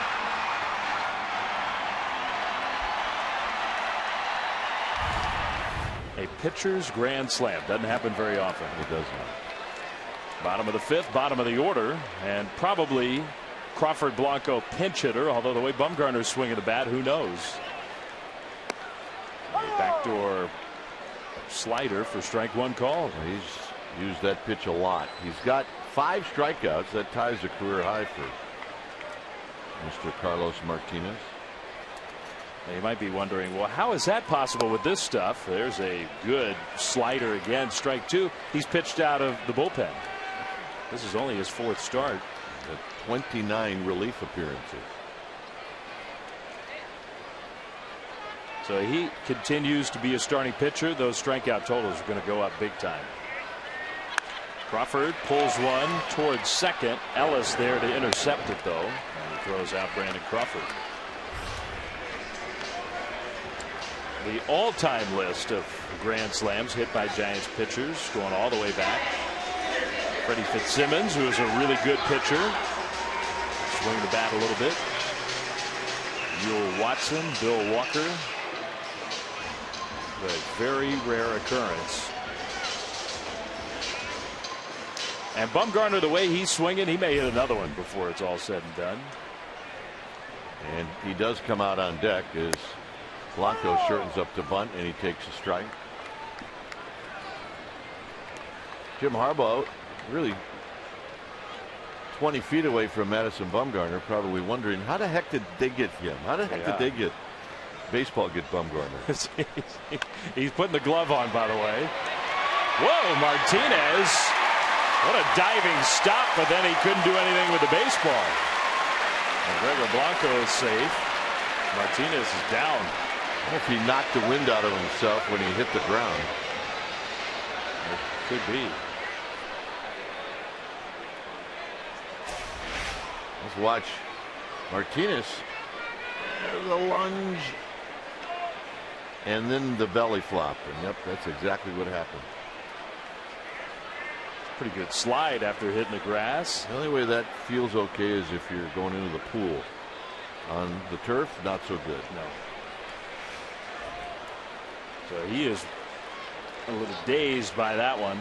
Take a little inventory to make sure everything's in the right spot, but really nice effort, but also a good example of Gregor Blanco using his speed. The Giants basically are begging him to try that more often. I mean, this is a play where if you got some speed and you put it in a decent spot, you got a shot to get a base hit. As Bumgarner departs, I can assure you he is not a happy camper. Well, and I mean, I can guarantee you what basically every Giants fan is saying right now. Why use a pinch hitter for him? He roped a base hit to knock in a run his first time up. He's got 2 home runs. He's knocked in 8 guys. Martinez is okay, apparently. Not real happy, but he's okay. And I'm not saying Bumgarner's unhappy because he's not hitting. I'm sure he is, but I think he's ticked off that he's allowed 5 runs, of which some were not his fault, but nevertheless 5 runs. It's Giants fans who are unhappy that he's not hitting. That's exactly right. Giants fans like the big fly. So it's Joaquin Arias who has not had any big flies. Arias still has not had an extra base hit all year. It's due.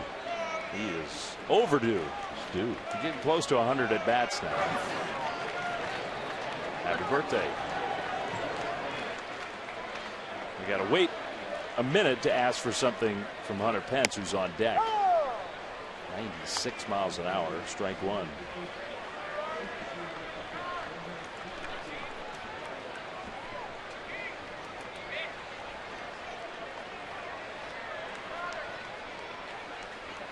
Arias just short for out number 2. And he just did not hit it quite hard enough to have a chance to get by Peralta.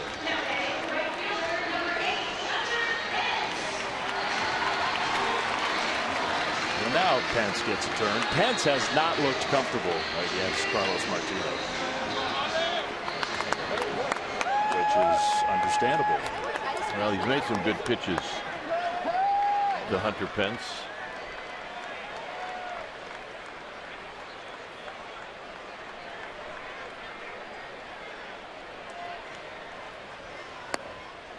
That one just a little bit low. It is amazing to watch Martinez and all the different ways that he falls off balance after finishing a pitch.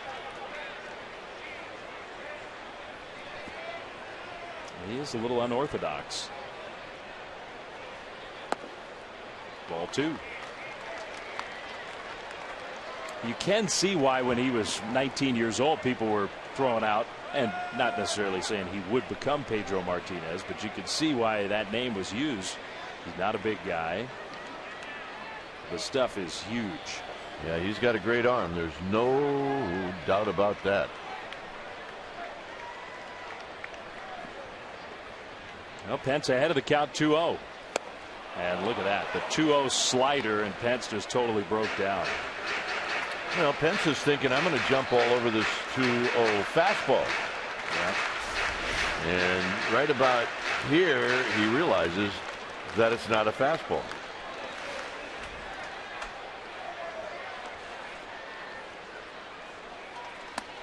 High and tight. Look out. 97 miles an hour. And it didn't come all that close to hitting him, but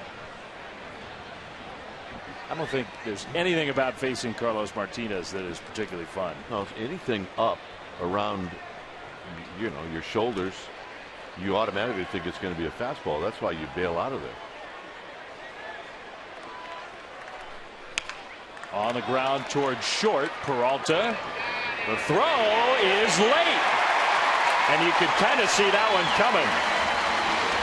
Mike Matheny's coming out to argue. Martinez thought it was out. So he'll stall for some time. The Cardinals back in their video room. We'll take a look at this one, and so will we.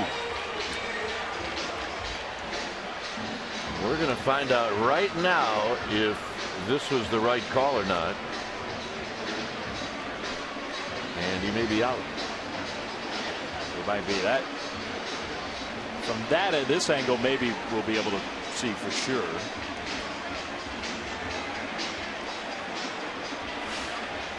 I would not be shocked if they called Hunter Pence OUT. They are going to challenge, so the umpires back in New York are going to look at it. This replay review is presented by Xfinity. So as it stands right now, infield hit. And I'm not sure there's enough to overturn the call. That's very, very close. But what they try to do is freeze it at the exact moment the ball hits the glove and then see where the runner's foot is at that point. And that one is so close.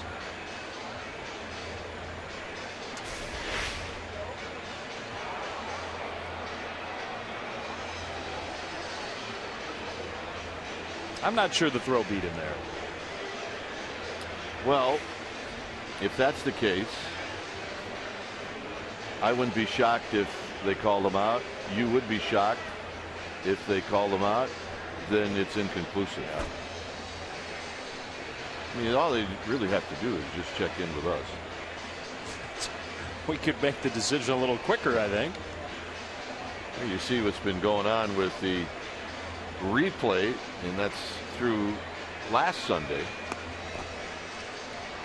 So there are a lot of calls that are being overturned. Look, the reason for that is they're looking at it in the clubhouse, right? Yeah. And they're then requesting. That's right. The calls that wouldn't be overturned aren't being challenged. Well, that's a pretty good look. And they may call him out. They might. You know what? I'd be really shocked if they called him out. They're obviously taking a long look back in New York. If he's safe, then the inning continues 2 on 2 out for Posey. If the call is overturned and he's out, the inning is over. Now maybe the headset's coming off. Maybe. No. That was a headset balk from Ron Kolpa. Here we go. Here we go. Biggest play of the game coming up.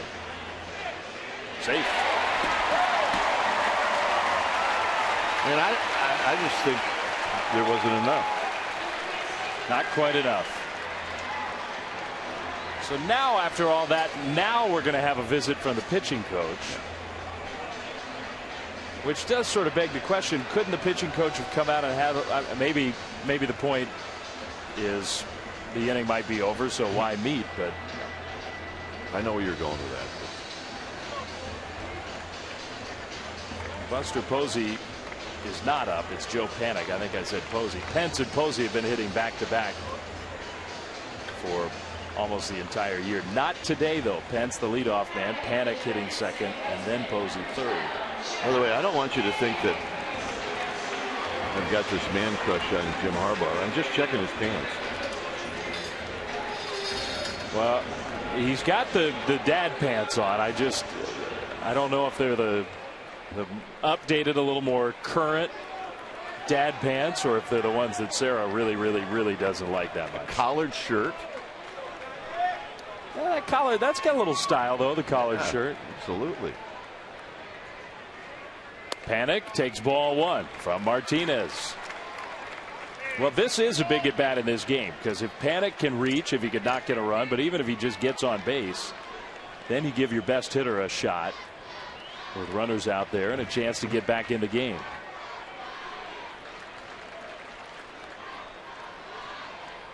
In the dirt, and Molina can't find it.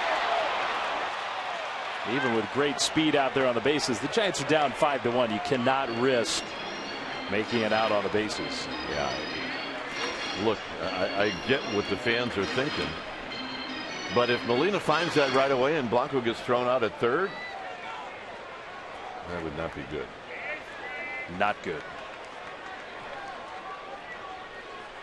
So you got to be conservative in that spot. Panik has worked himself ahead of the count. He's 0 for 2 in this game. Had great at bats last night against Wainwright. Ball 3. Fastball outside. Well, for Panik, the task now is to be very, very choosy. And you would think the take sign on 3-0.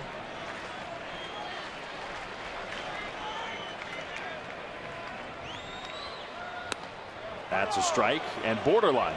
Yeah, that didn't have to be. Cardinals get their sort of long reliever, Seth Maness, up in the bullpen. I don't mind an umpire looking for strikes. 3-0. I don't. 3-1. And that's strike 2. And that was another borderline pitch right there on the outside. So from 3-0 to 3-2.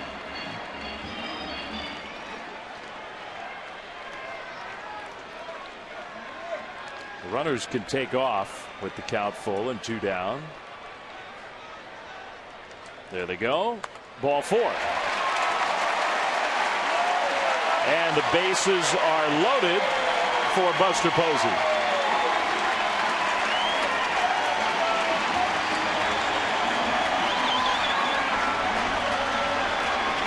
I'll give the kid Panik some credit for grinding that one out. Giants need base runners, and they get their best hitter to the plate with a chance to do some real damage. There is strike 1. 98 miles an hour, and Posey's talking to Coppola about that one. He thought it was away. Martinez does not waste any time. I mean, he got that ball, and he threw the first pitch to Posey before Buster was dug in. Good swing, but a foul. Another one at 98. We saw Buster turn around 101 against Aroldis Chapman.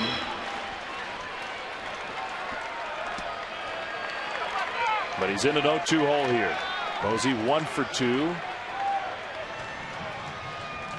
Way outside with the slider. Martinez almost fell down. Probably it for the young right-hander no matter what. And he puts a lot into each throw.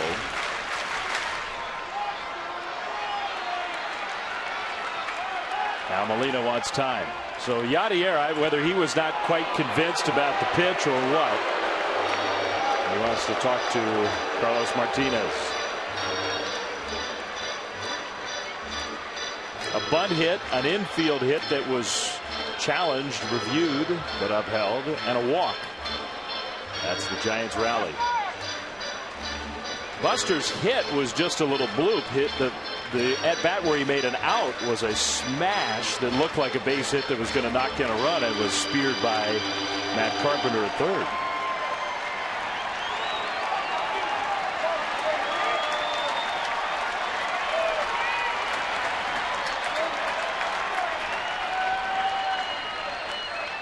Here's the 1-2. Way outside with the slider. And you can see how early right-handed hitters have to make up their minds. Even on a pitch that far away, Posey was still starting to move.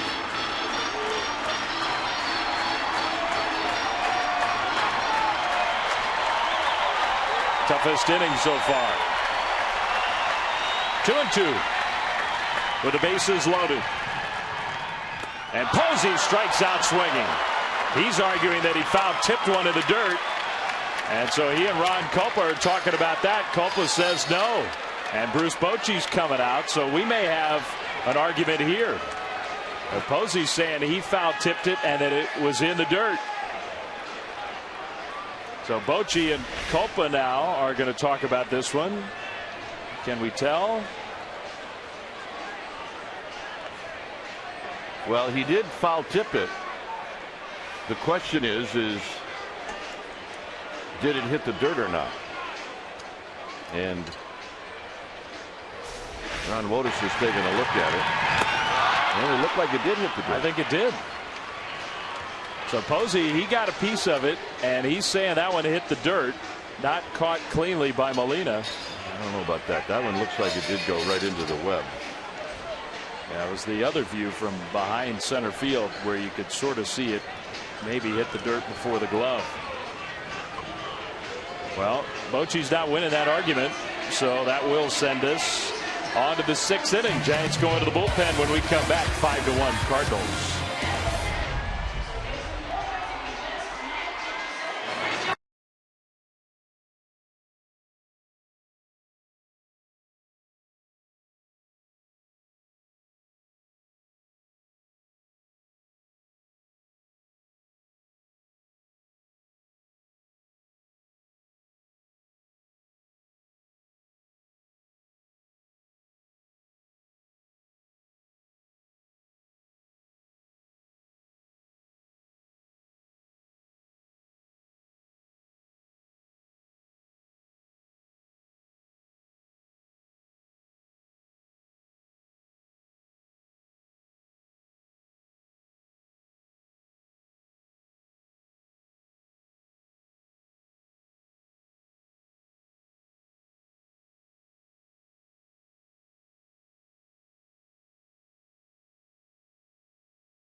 In the 6th inning, when it's time for a change, think Speedy Oil Change and Auto Service, your oil change tune-up in smog experts. There's Juan Gutierrez.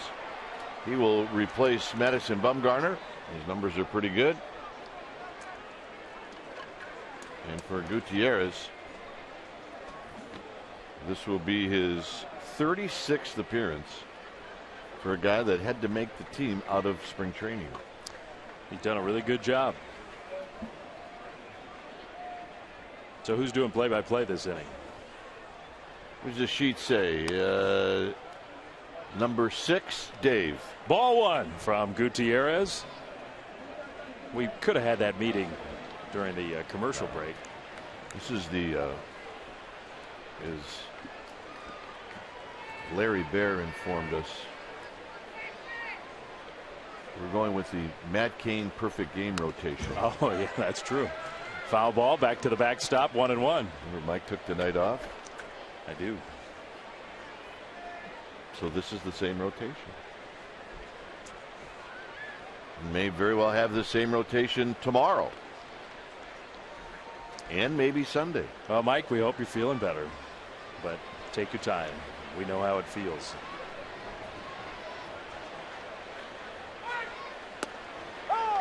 And no race to come back. Just remember, I missed 2 games. Dave didn't miss any. With the worst in-season illness in the last 2 decades to hit the Giants team. Or at least to hit the broadcast. Yeah, definitely true. The manager, I think he would agree. Yep. There's a big curveball that misses. A couple of coaches. A few of the players have had a version of it. Pablo Sandoval, Michael Morse. Pablo's feeling fine these days.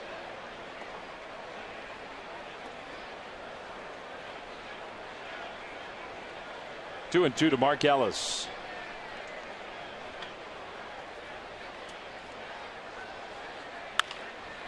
Back toward the middle. Crawford has to get rid of it quickly, and he does in time.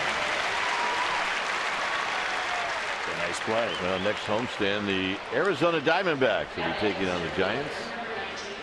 Sunday, July 13th. That's the Angel Pagan bobblehead presented by Chevron. And to purchase tickets for the entire Diamondback series, visit sfgiants.com/tickets. Remember, that bobblehead is the one that commemorates the inside the park home run, the walk-off against the Rockies. So a pretty cool moment commemorated.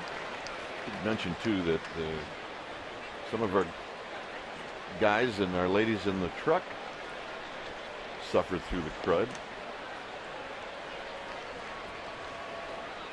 It has hit just about every walk of baseball life that we've seen around this ballpark. We now have other broadcasters accusing us of them being sick. The Padres broadcasters on the air yesterday accused us of giving them the crud. Jay, good bunt, and really no chance for Pablo. Even if he picked that up cleanly, he was not going to throw out John Jay. A bunt single. He's had a nice game. Here's the bunt by John Jay. Look, he felt like he could almost square around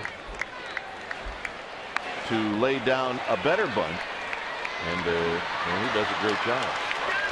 So maybe Pablo just playing a little too deep at third, if the guy feels like he can do that.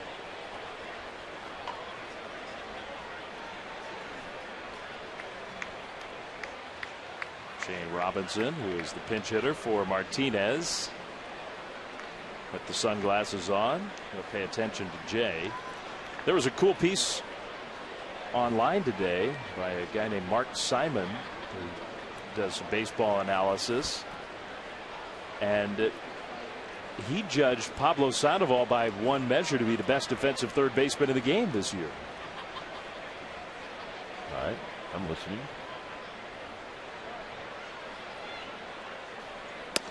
There's a strike to the pinch hitter Robinson, and the formula sort of factored in excellent plays, standout plays. So how many plays above and beyond what you would expect does a player make, and then subtracts the mistakes, whether it's errors or misplays, not just official errors. And Pablo had the best ratio of spectacular plays to miscues of any third baseman in the game. Wow. And I think we do see that. He makes a lot of really, really outstanding plays. Highlight plays.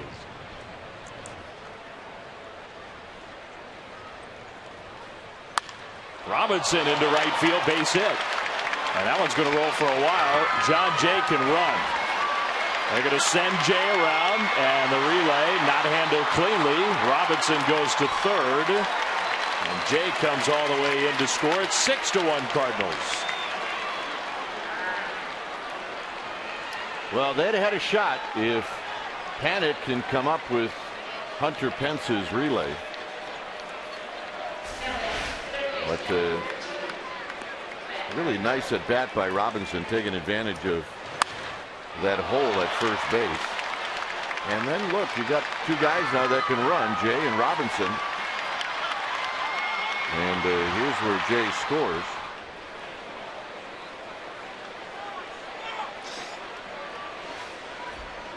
Yeah, I did not see whether the throw from Pence was a perfect one and Panic just mishandled it or not. I couldn't tell. He short hopped him. Yeah. So Gutierrez misses. Ball one to Matt Carpenter. Giants have to bring the infield in, and it's sort of desperation time now for the Giants, trying to hang around this game. There's Javier Lopez headed to the bullpen. Carpenter had good at bats against Bumgarner. A walk, a double, scored a run. Even the strikeout, he did not go down easily. There's that split change. Here's the relay by Hunter Pence. Now, if you can, as an infielder, and you see that that throw is going to be short, go up and get it. And if you go up and get it, then you're not going to get a short hop.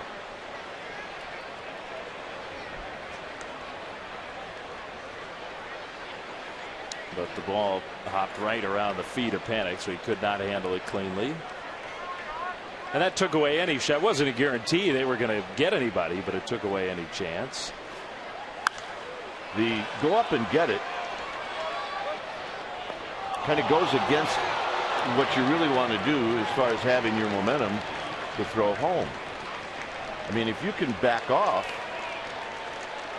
and maybe get a better hop, That's better because now you got your momentum going to home plate, but you cannot let the short hop eat you up. Go get it and then make a good throw.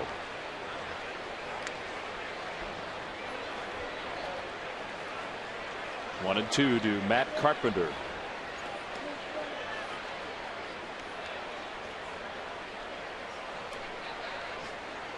That one is pop foul again. One thing about Juan Gutierrez, even with the bases empty, but particularly when somebody's out there, like in this instance, runner at third, one out. Pack a lunch. Pack a lunch. Plenty of time to grab a souvenir, high five everybody in your section, because the next pitch is not coming for a while. It's not going to come for a while, and he's not going to change. That's how he works, but he works slowly.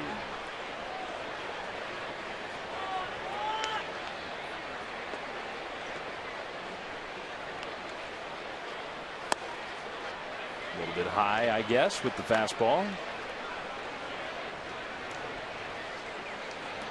He's been a really nice find for the Giants in the bullpen. The guy never had real consistency in his big league career in several different stops.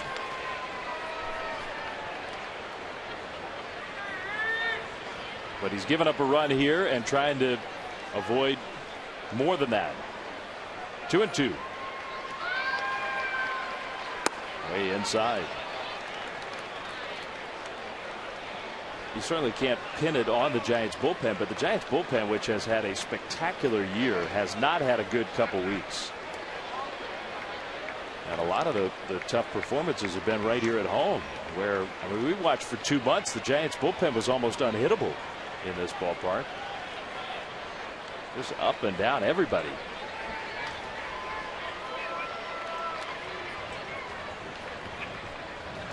So full count. And Carpenter stays alive on the breaking ball.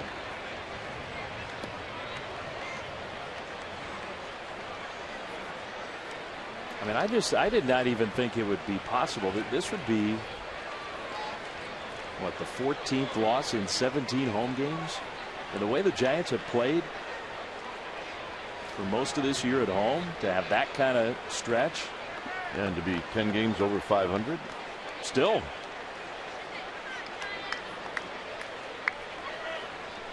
Still the second best record in the National League coming into today. This has been a great place for the Giants to get well, but not lately.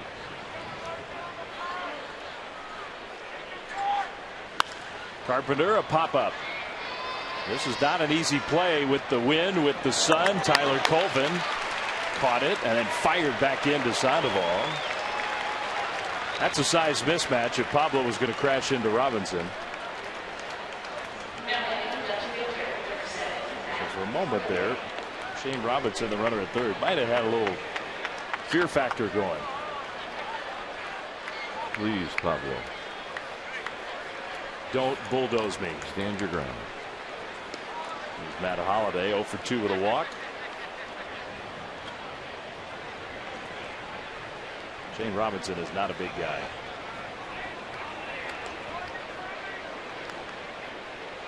So that runner's still at third with 2 outs.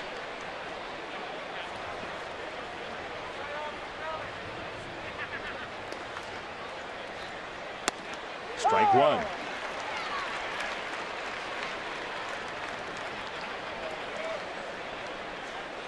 Giants in the series down in San Diego will have Kane, Hudson, Lincecum. Tomorrow is Eric Stoltz, the left-hander, who's not had a great year for the Pods. But then it's Despaigne and Hahn, the duo that shut the Giants down on this homestand. Holliday toward third, but a foul ball. And then shut down their next opponents as well. Absolutely did. Hahn against the Reds, and maybe it was Despaigne against the Reds as well. But Despaigne has hardly given up anything. He's made 2 major league starts, and he's been close to perfect. You can't make the big leagues look easy. No. So far, though. 0-2. High. Holliday takes.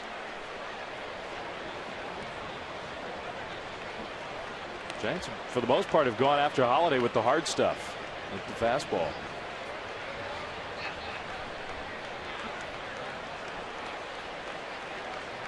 Holiday's been knocking in some runs. On base average looks good.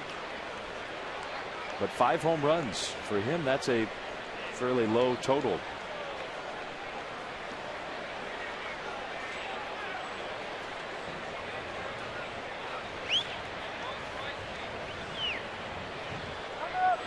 Now Posey asked for time.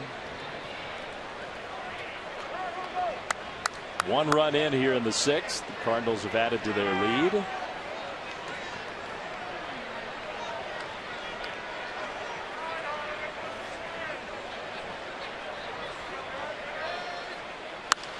Holiday to right field. That sends Pence back to the warning track, and he makes the catch. Good play by Hunter Pence there. That saves a run. Sandoval, Colvin, Duvall coming up. 6-1 Cardinals.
Is brought to you by Heffernan Insurance Brokers, offering business and personal insurance, employee benefits, and financial services. Visit us at hefins.com and by Xfinity, home of the most live sports.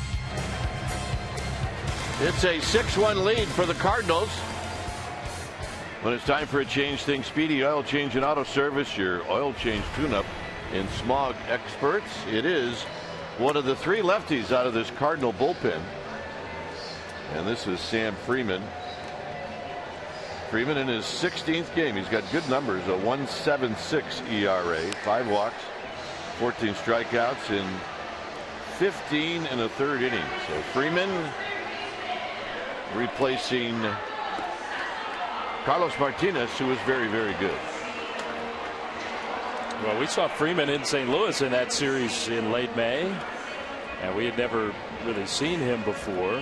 And so kind of wondering, I wonder what kind of stuff. Maybe he's a lefty, sort of side armor, slings something up there. He came out of the bullpen 95, 96. Yeah, no, he was just one of those guys that came out of there throwing very, very hard. Another one. So Pablo will bat right-handed against the new pitcher. And there is 93 on the outside, 0-1. Martinez, Kite mentioned, he was impressive. 5 innings, 1 run, struck out 6, only walked 1.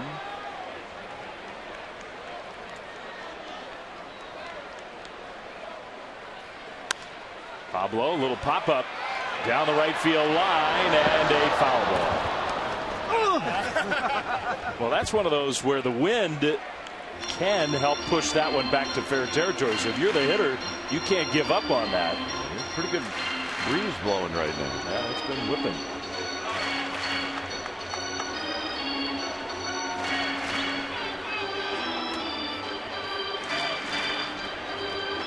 Oh, 0-2 to Pablo.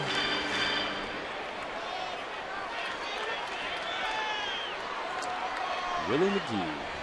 He's a great Cardinal and a pretty great Giant, too. He was a good Giant. Heck of a player. That one, just a little squibber. Freeman actually picked it up and then threw to first, and they got the out. My goodness. There was a lot of wrong in that play that turned into a right for the Cardinals. Yeah, Freeman right here makes a last-ditch decision to make the play. And here it was rolling. It may have very well rolled foul. Could have stayed right on the line. But he throws out Sandoval, then a nifty catch by Adams at first. A great play by Adams. Kind of the way it's been for the Cardinals in this series. They've made plays. Every play. I mean, last night, Wainwright is a great pitcher. But Tyler Colvin, who gets buzzed by a 94-mile-an-hour fastball. Colvin can attest. He was hitting the ball hard. Posey, Pence. Didn't matter. Wainwright made a great play on a Blanco little dribbler. Yeah. And Pablo hit that liner that Carpenter looked like he jumped up 5 feet to catch. There's ball 2 to Colvin. Anyways, just sort of emphasized your point. The Cardinals have come here in this series, and they were a struggling team, not playing particularly well, but on defense they have played great. They played great.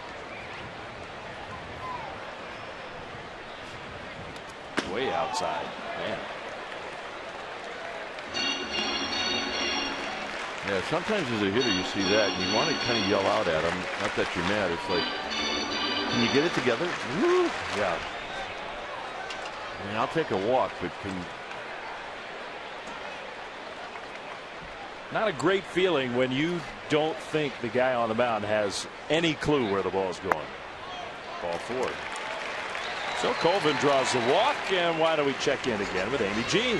All right, guys, it's time now for our fan photo contest. It is brought to you by AT&T, so get your photos out and get your Twitter accounts ready. You want to hashtag it to CSNBA fan photo. Make sure to include your name and your hometown. Today's winner, it's the Otto family. It's a good-looking group, and they are from Bend, Oregon. It says they watch every night from Bend, but it's always great to visit AT&T. We look forward to seeing your photos, guys. the Otto family, the palindrome family. Spell it forward, spell it backward. It's all the same. Duvall, opposite field base hit. So the rookie with his first hit of the game. Colvin to second, and he'll hold on there. Originally thought that that's when you throw right-handed and left-handed. Like Pablo Sandoval. Yeah. He's the palindrome third baseman. Right.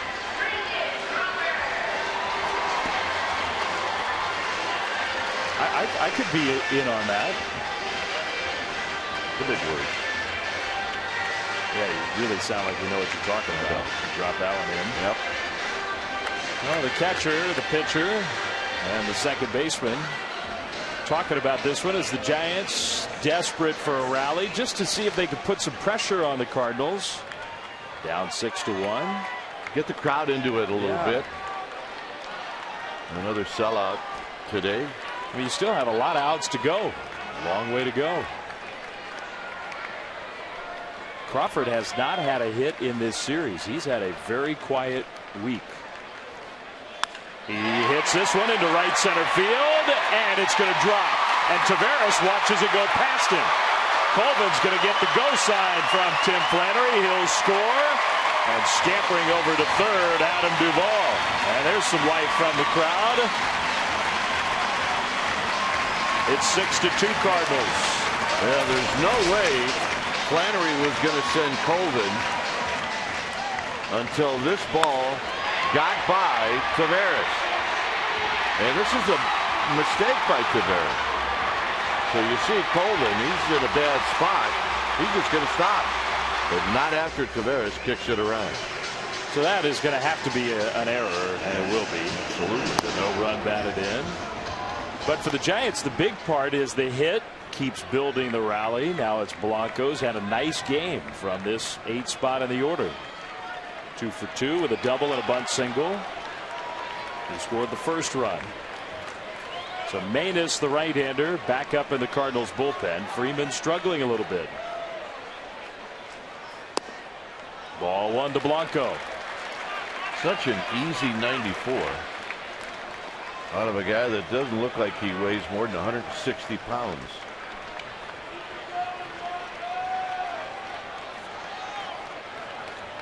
Sam Freeman.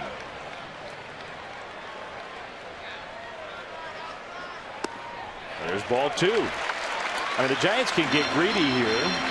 They've got Hector Sanchez in the on-deck circle as a possible pinch hitter. But at a minimum, and now with the count 2-0, the pitching coach, Lilliquist, is coming out. At a minimum, still in the 6th inning. It's not the 8th. It's not the 9th. You got to cash in that runner for third. Keep chipping away and hope that you can build this into an even bigger inning. But you figure if you want a chance to win this one, you can't leave that guy out there. Blanco very tough to double up. I mean, and if you're Blanco, take a walk if they're going to give it to you. Absolutely.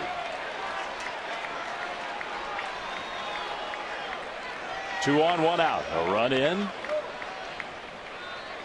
The 2-0. And that one is in there. So the meeting convinced Sam Freeman to throw a strike. Or something like that.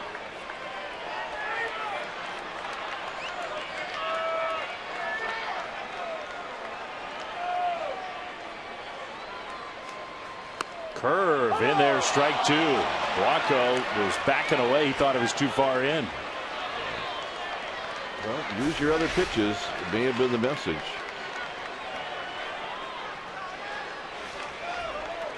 Now you got to fight. Yeah. Now Blanco asked for time. Well, strikeout is no good in this spot, particularly a guy with his speed. Cardinals are conceding a run. If he hits the ball on the ground anywhere but back to the pitcher, Duvall will come in to score. 2-2. Hit foul. Lash that one. That got into the seats in a hurry. Hopefully everybody's okay. Looks like they are.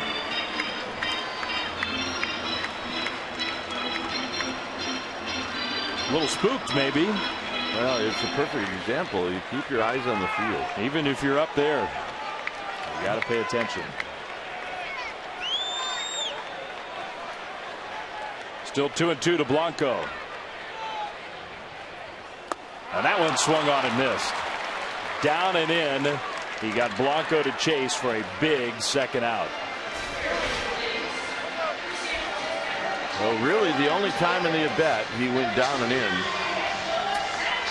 and Blanco could not make contact. At that point, you're hoping for a foul ball. Yeah. To live to see another pitch. So here's Hector Sanchez, who has had a couple of hits in this series and had a nice at bat and a base hit against Adam Wainwright last night. Last hitter that Wainwright faced. First and third, but now 2 down.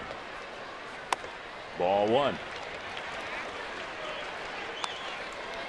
And it really is the case. It's not pinning too much on Blanco, who's had a nice game, but you just get that guy in from third, make it 6-3. Things feel a lot different now. If you don't cash it in, and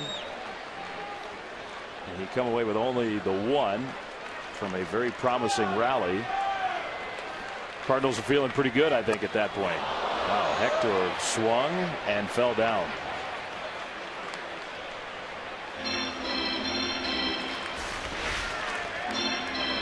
And watch that back leg and front leg both collapse.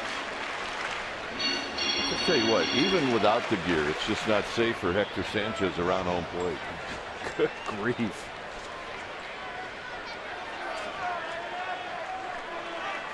Whatever can happen to Hector has happened.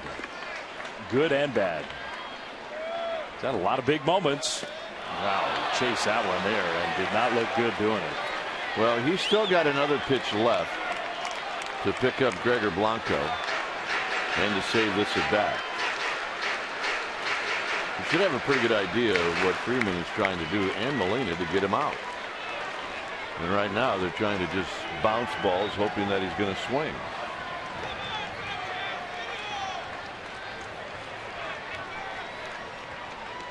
One and two. He did not swing that time. The changeup floats away. Well, I do think you're right. Part of the message from Derek Lilliquist, the Cardinals pitching coach, had to be use that other stuff. He's used the curveball. He's used the changeup since he got into a jam. 2-2. Hector, just a slow bouncer to short. Peralta throws out Sanchez, and that's it. The inning is over. John will come back and join Kipe here on the TV side. Cardinals 6, Giants 2.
Game summary brought to you by your local Toyota dealer. Carlos Martinez, the kid who pitched a lot of innings out of the bullpen, only his fourth start, pitched very well. Bumgarner got banged up a little bit, was hurt by an error in the fourth inning. Peralta, a 2-run home run in the first. And Gregor Blanco, a really good day until his last at bat. It's time for a change. Think Speedy Oil Change and Auto Service. Your oil change tune-up in Smog Experts. It's Yasmero Petit, as he will face Matt Adams here in the seventh inning in a 6-2 lead for the Cardinals. And this is driven down the right field line, and it is fair. So on one pitch, Adams is going to stroll into second base with a double.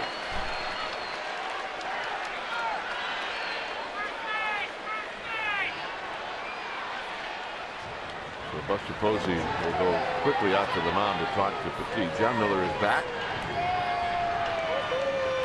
I will finish out the rest of this game. Dave back over to the radio side. First game.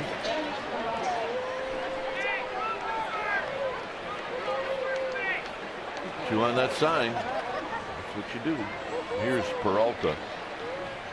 Peralta against Bumgarner. Homered, popped out, and he struck out looking in the fifth.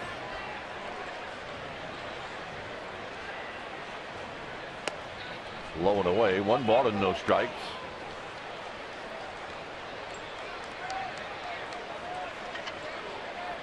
Yadier Molina is on deck.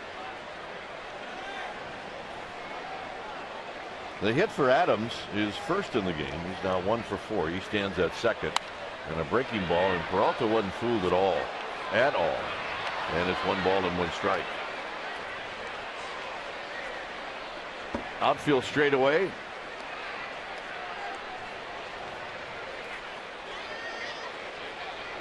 Giants have 9 more outs in this game. They scored a run in the 6th.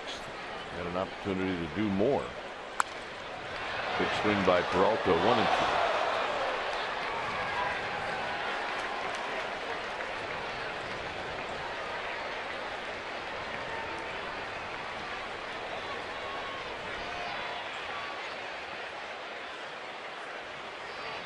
All night games on the schedule tonight, except this one. And that pitch is wide. It's 2-2. Dodgers play at Denver. Zach Greinke scheduled up against Franklin Morales. The Rockies have been plummeting downward and have fallen behind San Diego into 4th place. High and foul and out of play, and they've really been hit with injuries. Some in starting pitching, position players, and they get Nolan Arenado back today. That's a big addition. Their young third baseman, and he's done a good job today. Big loss when they lost him. They also lost Carlos Gonzalez, one of their biggest stars, and he's still out. Hit on the ground towards the hole. Crawford, and it squirts under his glove, and moving over to third will be Adams. It'll be a base hit. Also, John Michael Kadire, who was such a big part of that. When you fill up your lineup card when they're all healthy, it's like, oh, look at this lineup. And Kadire at one point was leading the league in hitting. Won the batting title last year, and looked like he might have a shot to do it again this year. And that was a problem they had last year too, keeping the big guys healthy in the lineup. Here's Molina. Molina's 2 for 2.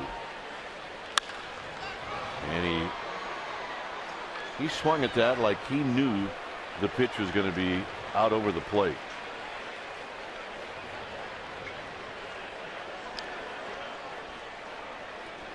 The Rockies have had a hard time in the last few years keeping Troy Tulowitzki in that lineup.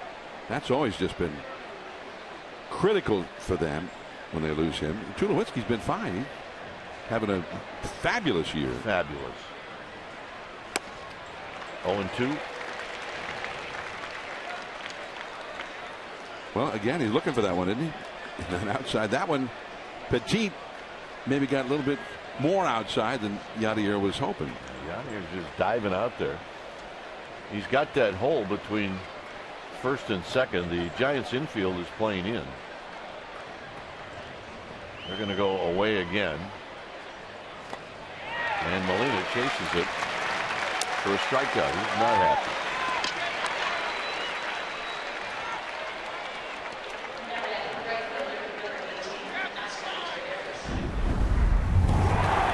Tavares' first hit in the big leagues was this home run into the ring over the bullpen, and it was off of Yasmero Petit.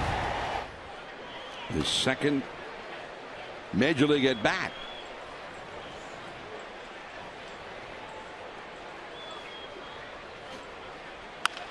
Bounces this one to Petit, and he throws it into center field.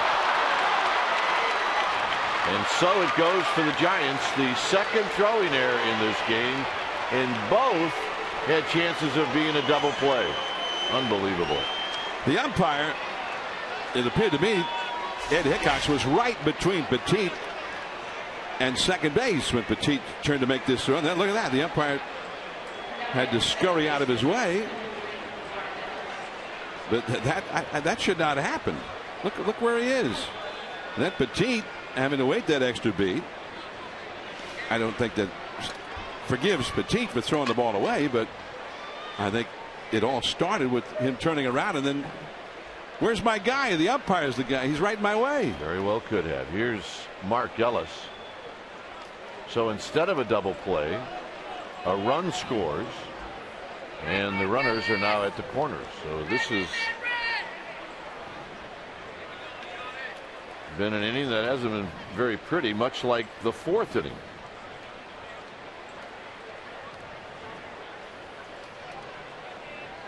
And a strike to Ellis.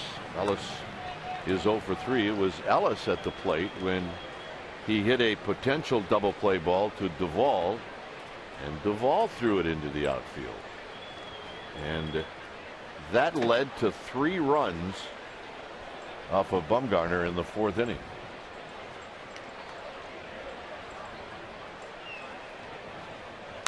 Ellis fouls it out of play. I think the Cardinals truly took advantage in that instance, because that theoretically could have been a double play itself. Yep. Although it's difficult to say a ball should be a double play when it's that kind of, when you're talking about first baseman to the shortstop, maybe to the pitcher covering or whatever, that it's going to be a double play. But they end up getting nobody out, and then the Cardinals put 2 more big hits together right after that, and suddenly 3 runs are on the board. Ellis strikes out. This is clearly, though, the inning was over. This is a one-hopper right back to the pitcher. And with good execution that you would expect, then the inning would have been over. Well, Tavares is a fast runner, but he's not D. Gordon fast or Billy Hamilton fast. So, and truly, the way you put it, so it goes for the Giants right now. Here's John Jay. Jay doubled off of Bumgarner in the fourth and a bunt single off of Gutierrez in the sixth. So John Jay comes into this game hitting at 290, now at 296. And I'm always shocked when he doesn't have a really good game against the Giants.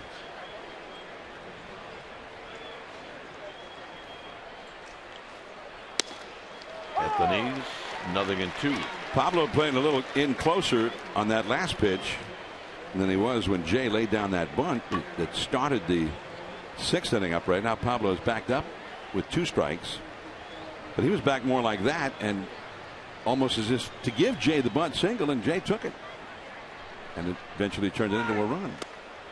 And that pitch is wide. 1-2, 7-2 Cardinals, 7th inning.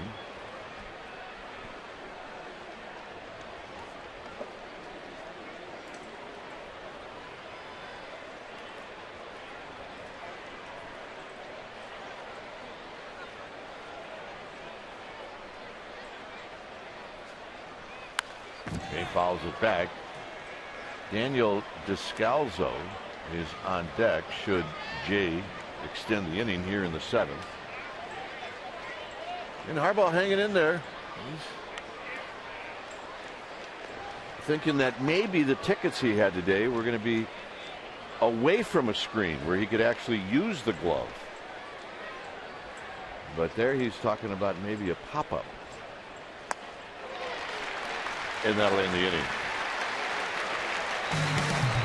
7th inning for the Giants. And Hunter Pence will lead things off.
When it's time for a change, think Speedy. Oil change and auto service. Your oil change tune-up and smog experts. Seth Manis now on the hill. The Giants saw Manis on Tuesday, where he pitched an inning and a third. No hits, no runs, and a walk. As Pence takes a strike. I think Bud sent a little message. I think he did. You think one was related to the other?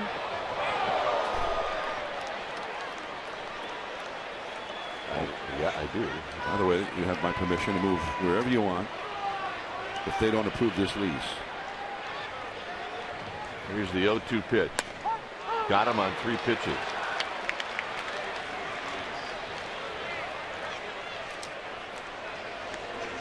Well, fans, the next time you're looking to pick up great seats to a game, head to StubHub, where you can earn 2% back in fan rewards on every purchase, including Giants tickets. Plus, with all-in pricing, there are no surprise fees at checkout. StubHub, your ticket to upgrades and more. Here's Panic. There's the Coliseum. So the A's have a new 10-year lease over there. I guess there are a lot of little still ability for them to get out of the lease or whatnot. I'm not privy to it. Probably get out tomorrow if they wanted to.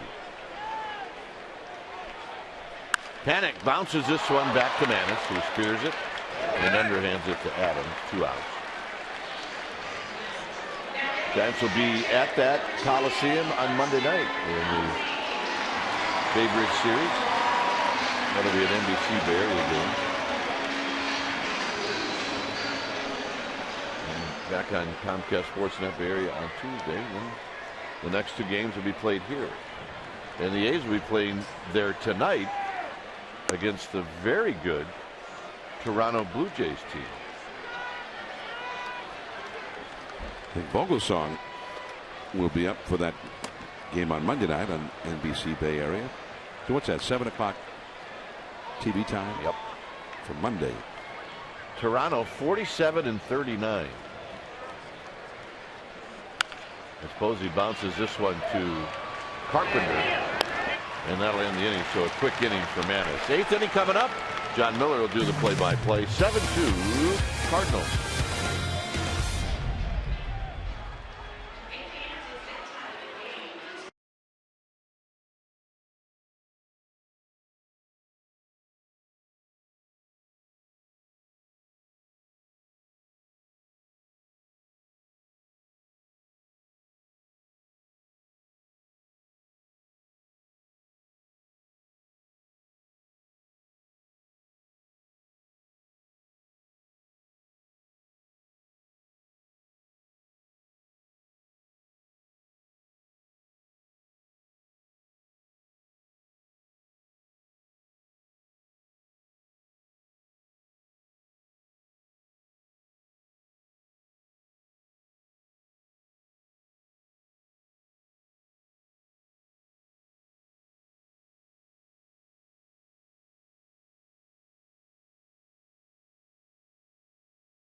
And Cardinals manager Mike Matheny have a very special relationship. Matheny caught Matt Cain's first career start. It was on August 29th, 2005, and it's our AT&T U-verse rewind. Matt told me about Matheny that he expected you to be focused mentally. He had high expectations of all of his teammates, and when he was here, he was such an asset to the pitching staff. He actually said he sees a lot of Buster Posey in him. They both love the game, and it's no surprise to Matt that he's a manager today because he was such a leader in the clubhouse as a teammate. John? All right, Amy, thank you. He was a very popular member of this ball club, and it was really sort of it was a baseball tragedy when his career was cut short, as Petit facing Seth Maness, the pitcher, batting for himself. He only threw 8 pitches in the 7th inning, so not a tough call. But Mike Matheny, now the manager, the former teammate and battery mate of Matt Cain, is ABG remembered. 2-1 the count now. 1 hit, 8 at bats for this Cardinal pitcher. 7-2, the Cardinals leading. It's not been a good day for the Giants, although that young fellow seems to be having a very nice time. Colvin, a late break, and he can't get there. That ball hit right off the end of the bat.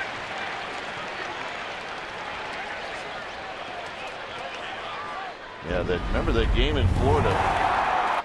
This is 2006. It was Matt Morris, his close friend, and he just kept getting them, and that one was off of Brian Wilson. And finally, he ended up in the dugout with Matt Morris, and they got into an argument about, well, I call this, and the problem was Mike Matheny didn't remember what he called, and that was the first sign that something was not right, and it ended up being the last game he ever played in. They took him out of the game as they saw that all was not right with him, and it really was a time where not much was known in the game itself about the concussions, the different problems with concussions, ways of determining whether there has been a concussion. And he went to a clinic, I think it was up in Pittsburgh, where a lot of groundbreaking work had been done. And I know you talked to him several times, but he did at one point say, I probably have had 15 concussions in my career without even knowing it, and all I ever thought was, well, it's not that big a deal. I just shake it off and just keep playing. That's what you did then. Plus, he talked about his youth, where he knew that he had gotten concussions playing football. So it was really an accumulation of a lot of hits to the head, and then finally the head said no more. No more. 1-2 the count, and that curve in the dirt. A nice save by Buster Posey. Came up out of the crouch, keeping Maness over at first base. And then we would see him from time to time to finish out that season. He'd come into a town where the Giants were at and ask him how he's doing. And he couldn't get his heart rate up. Once his heart rate got to a certain point, he got dizzy and he couldn't function. 2-2. Carpenter, another base hit for Carpenter against the Giants. That's his second of the day and his 6th of the 3-game series. This one is a double with Maness stopping at third. And so Petit is in all kinds of trouble with nobody out here in the 8th inning. Matt Holliday coming up. 2 hits, 4 at bats for Carpenter. That's a little bit below average for him versus the Giants. Was a .520 career hitter against the Giants before today. Let's remember, he opened up the game with a walk. Got a pitch that Madison Bumgarner thought was a strike. Ended up scoring on the Peralta home run. He's been on base 8 times in 13 plate appearances in this series. 6 hits and 2 walks. Matt Holliday, the infield in halfway up the middle. I'd like to cut off a run here, but Matt Holliday, if you're an infielder, they tell you to come in with this guy up there. Do you come all the way in? No, you don't. A little risky. And it all depends upon the guy at third too, as to how much speed he's got. And he is a pitcher, Maness. Got a very short lead from third. That's called a strike. 1 ball and 1 strike. But we were talking about Mike Matheny and the aftermath of all of those foul balls, the concussion, the syndrome that he had sustained. And And he was having memory loss. It was just a real bad time.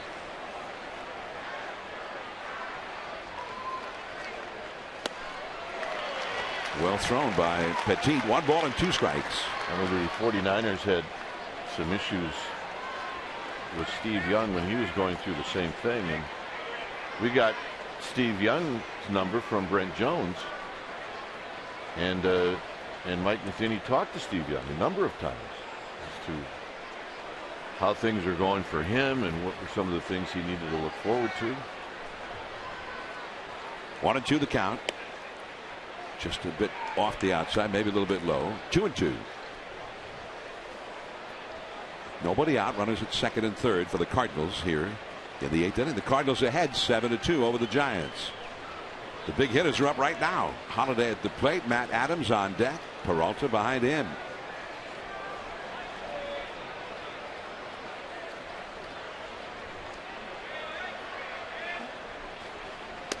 That is called strike 3 over the inside. That's 4 strikeouts for Petit in an inning of the 3rd. And he'd like to keep striking guys out right now with runners at second and third. Here's Matt Adams. They're going to walk him. The right-handed hitter Peralta. They are going to walk him intentionally. That'll allow the infield to play back for the double play. And it also allows Petit to go after the right-handed hitter Johnny Peralta rather than this tough lefty Matt Adams. John, more about Mike Matheny, and I think he had another year on his contract with the Giants, and he couldn't perform, and he was trying to get healthy, and I do believe the Giants had ideas about what they wanted Mike Matheny to do when he retired, to become part of the organization. And he really just wanted to get healthy. He lived in St. Louis, and once he did get healthy, the Cardinals did a smart thing by getting him involved in the organization, and now he's very well liked, as you could imagine, in St. Louis. And he will be the National League All-Star Team manager, having taken his Cardinals into the World Series last year. Here's Peralta. Giants infield double play depth. Peralta has homered and singled in this game. He's 2 for 4. 1 out. Ball 1.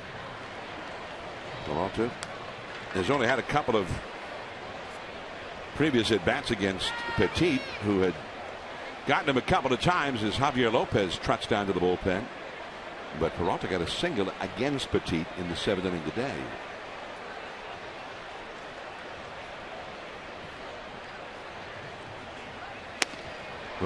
Made him look bad on that one. 1 ball and 1 strike.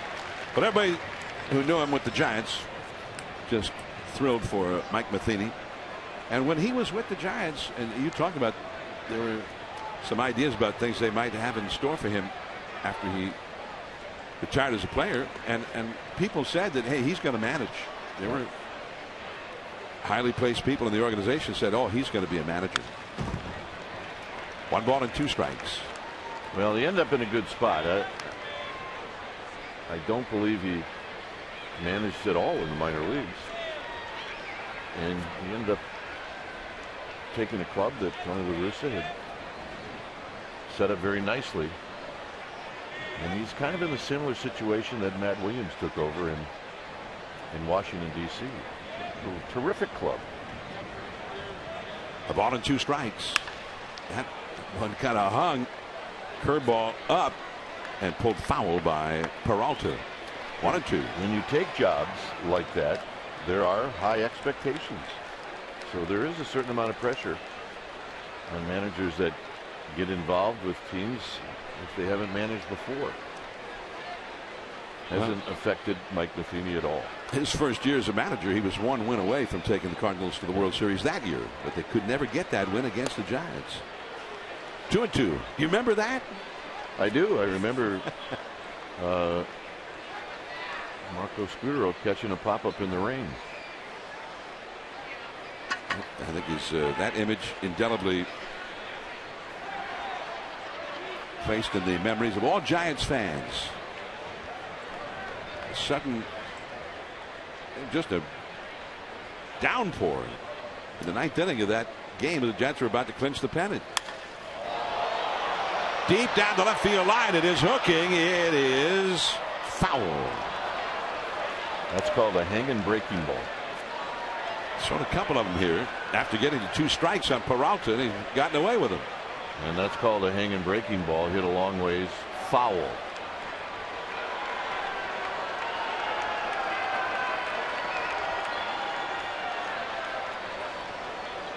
Bases loaded for the Cardinals. Manus, the pitcher, at third. Carpenter at second. And Matt Adams at first. Cardinals already leading 7-2. And that cutter a little bit low, and the count is full now. 3-2. He doesn't have a whole lot of room in which to maneuver here with 3 men already on. Manus at third, Carpenter at second, and there is Matt Adams at first. 1 out in the inning.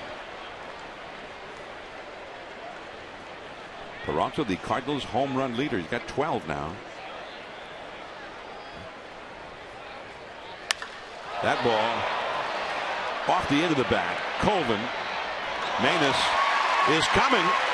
The throw, the tag, out. And the inning is over.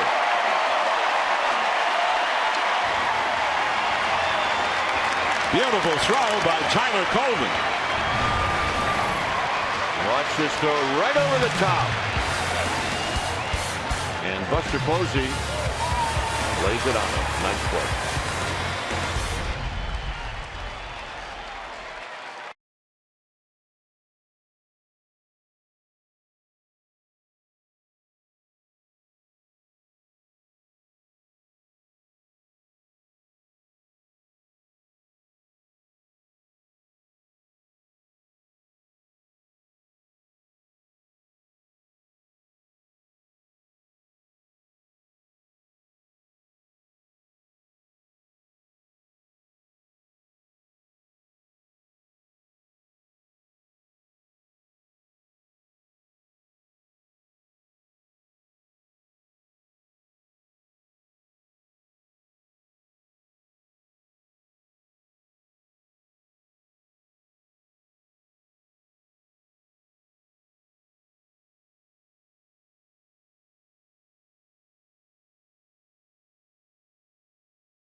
Is brought to you by the Solar Company.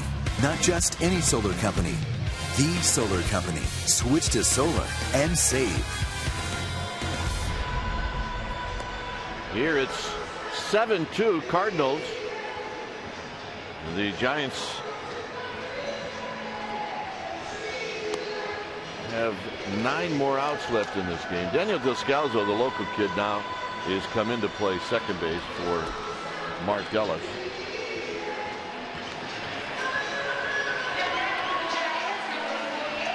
I beg your pardon, 6 more. Hopeful, just wishful thinking. Wishful thinking. Here's the throw again by Colvin. And Buster doing everything you're supposed to do.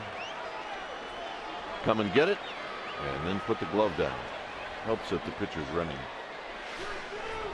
I was surprised that they sat him.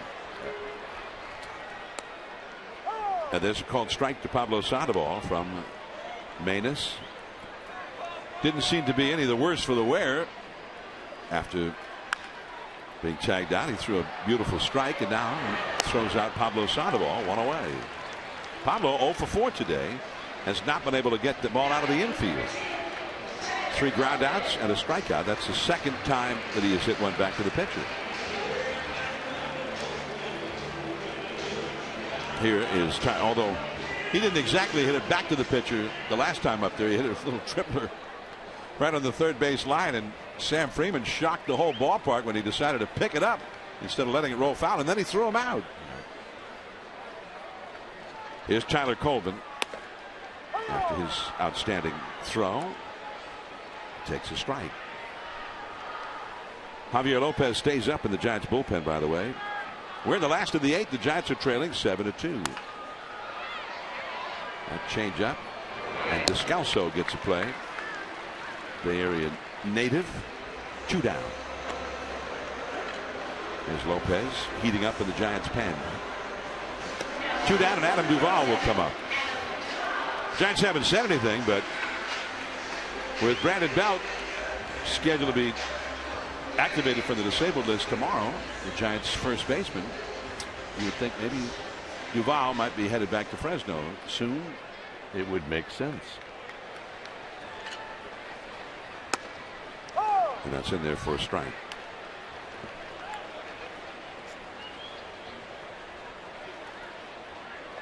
Duvall is 1 for 3 in this game. Struck out, grounded out, then singled to right center. And the count 1 ball and 1 strike.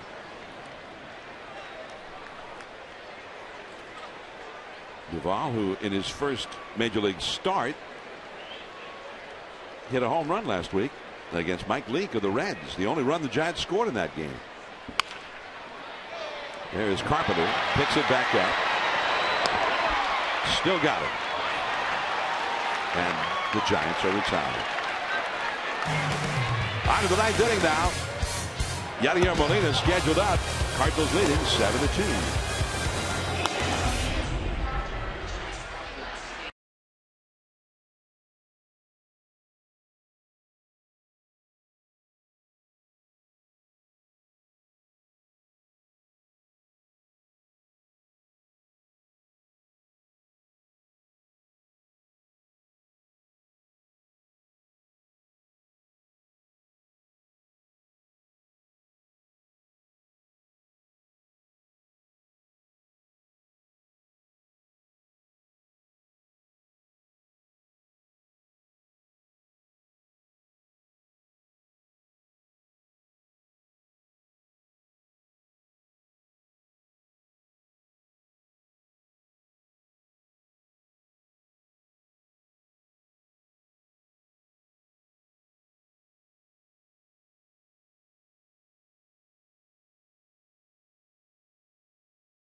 Check out our Honda player of the game. Hate to do it, but you got to give the kid credit. Carlos Martinez came into the game, not a big guy, throws hard, threw some good sliders, threw some nasty changeups, and then, oh, by the way, he knocked in 2 runs with a base hit in the 4th inning. So that's our Honda player of the game. And here's Lopez. Lopez is going to face Molina here in the 9th inning. When it's time for a change, think Speedy Oil Change and Auto Service, your oil change tune-up and smog experts. Here's Lopez and the pitch, and a base hit for Molina. 1 pitch, and Molina picks up his 3rd hit. Molina had really been struggling, and today he's been on base 4 times. And here's Oscar Taveras.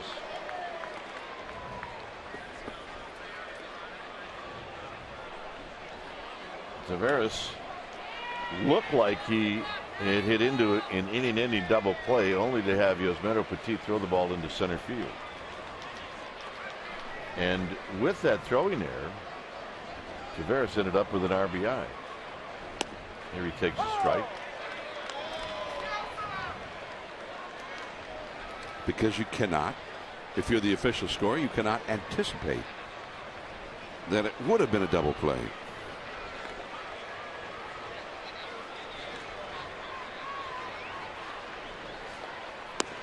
On this homestand, John mentioned the Giants picked up a win against the Padres on Tim Lincecum's no-hitter on the 25th.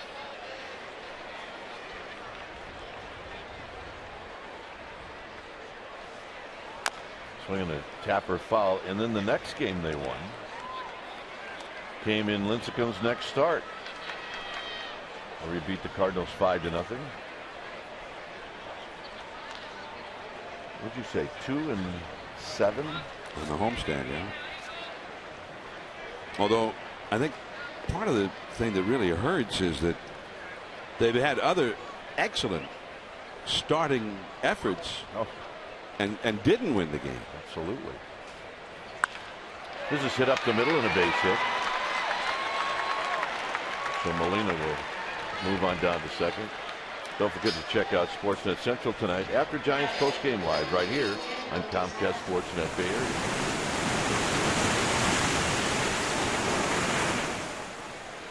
So here's Descalzo. Remember, Descalzo came in the bottom of the 8th inning.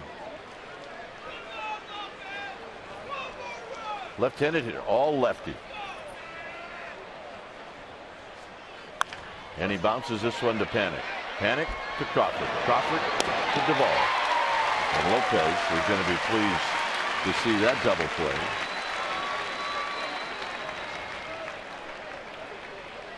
So Descalzo is wiped out on the double play, and that'll bring up a guy that's hurt the Giants today, and that's John Jay. Well, after that throwing error by Duvall in the 4th inning on what might have been a double play to end the inning, or at least one out for the second out of the inning, Jay followed that up with a double. He rolls this one foul. Nobody scored on the throwing error by Duvall. They got an extra out of it, and the Cardinals really took advantage. And Jay hit the wrong way double along the left field line, and then the pitcher Martinez followed that up with the infield pulled in with a 2-run single. And suddenly a 3-run inning. Slowly hit. Duvall to Lopez. And Lopez is going to get out of this mess after allowing 2 singles to open up the inning. 7-2 Cardinals.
Pregame live is going to start at 3. We'll have the game for you at the bottom of the hour at 3:30.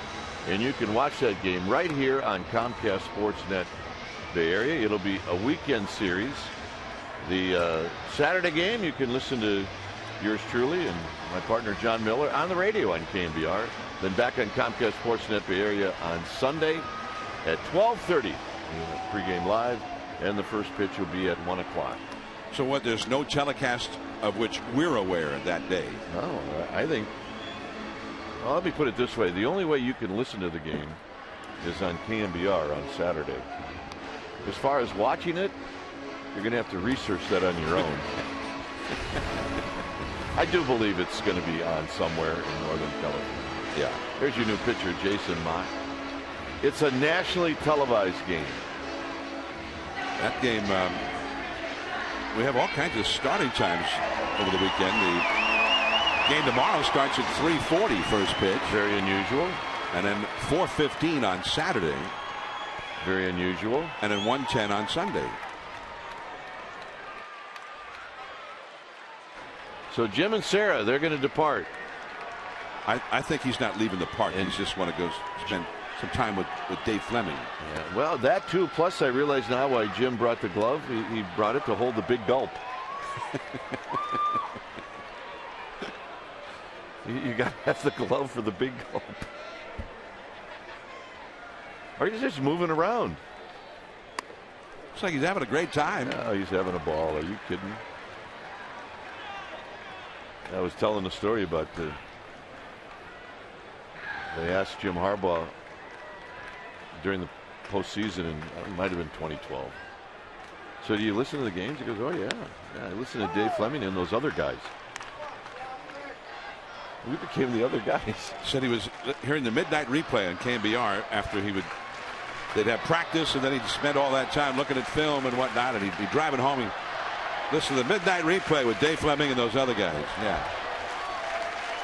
Of which Dave thought it was the greatest thing he'd ever heard in his life.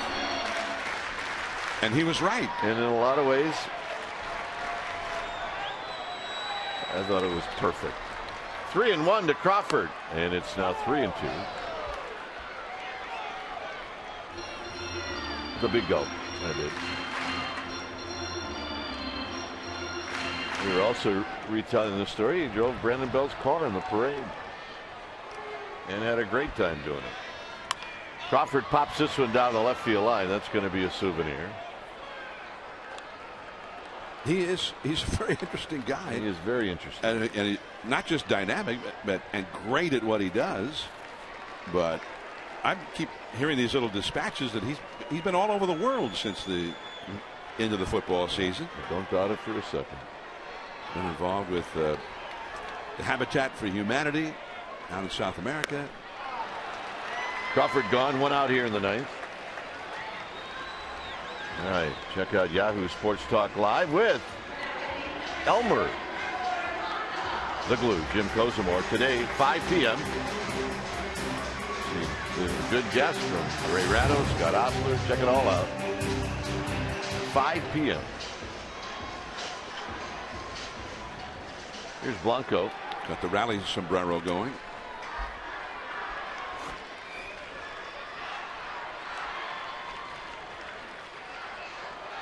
That's not how you want to wear that when the Seagulls are out. As Brandon Hicks comes out on deck. Well, we'll go with it. Let's see if it works. Yeah, absolutely. Blanco's got a couple of hits. He did strike out in a big spot in the 6th inning.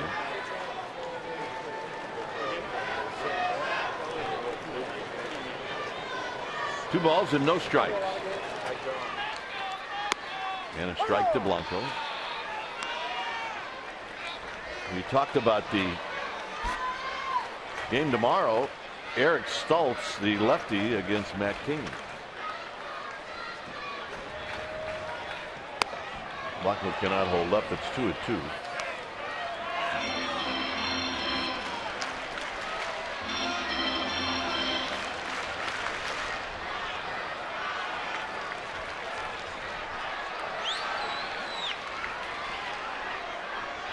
Here's the 2-2, and Blanco's gone. So Mott, 2 strikeouts. And the hitter will be Brandon Hicks.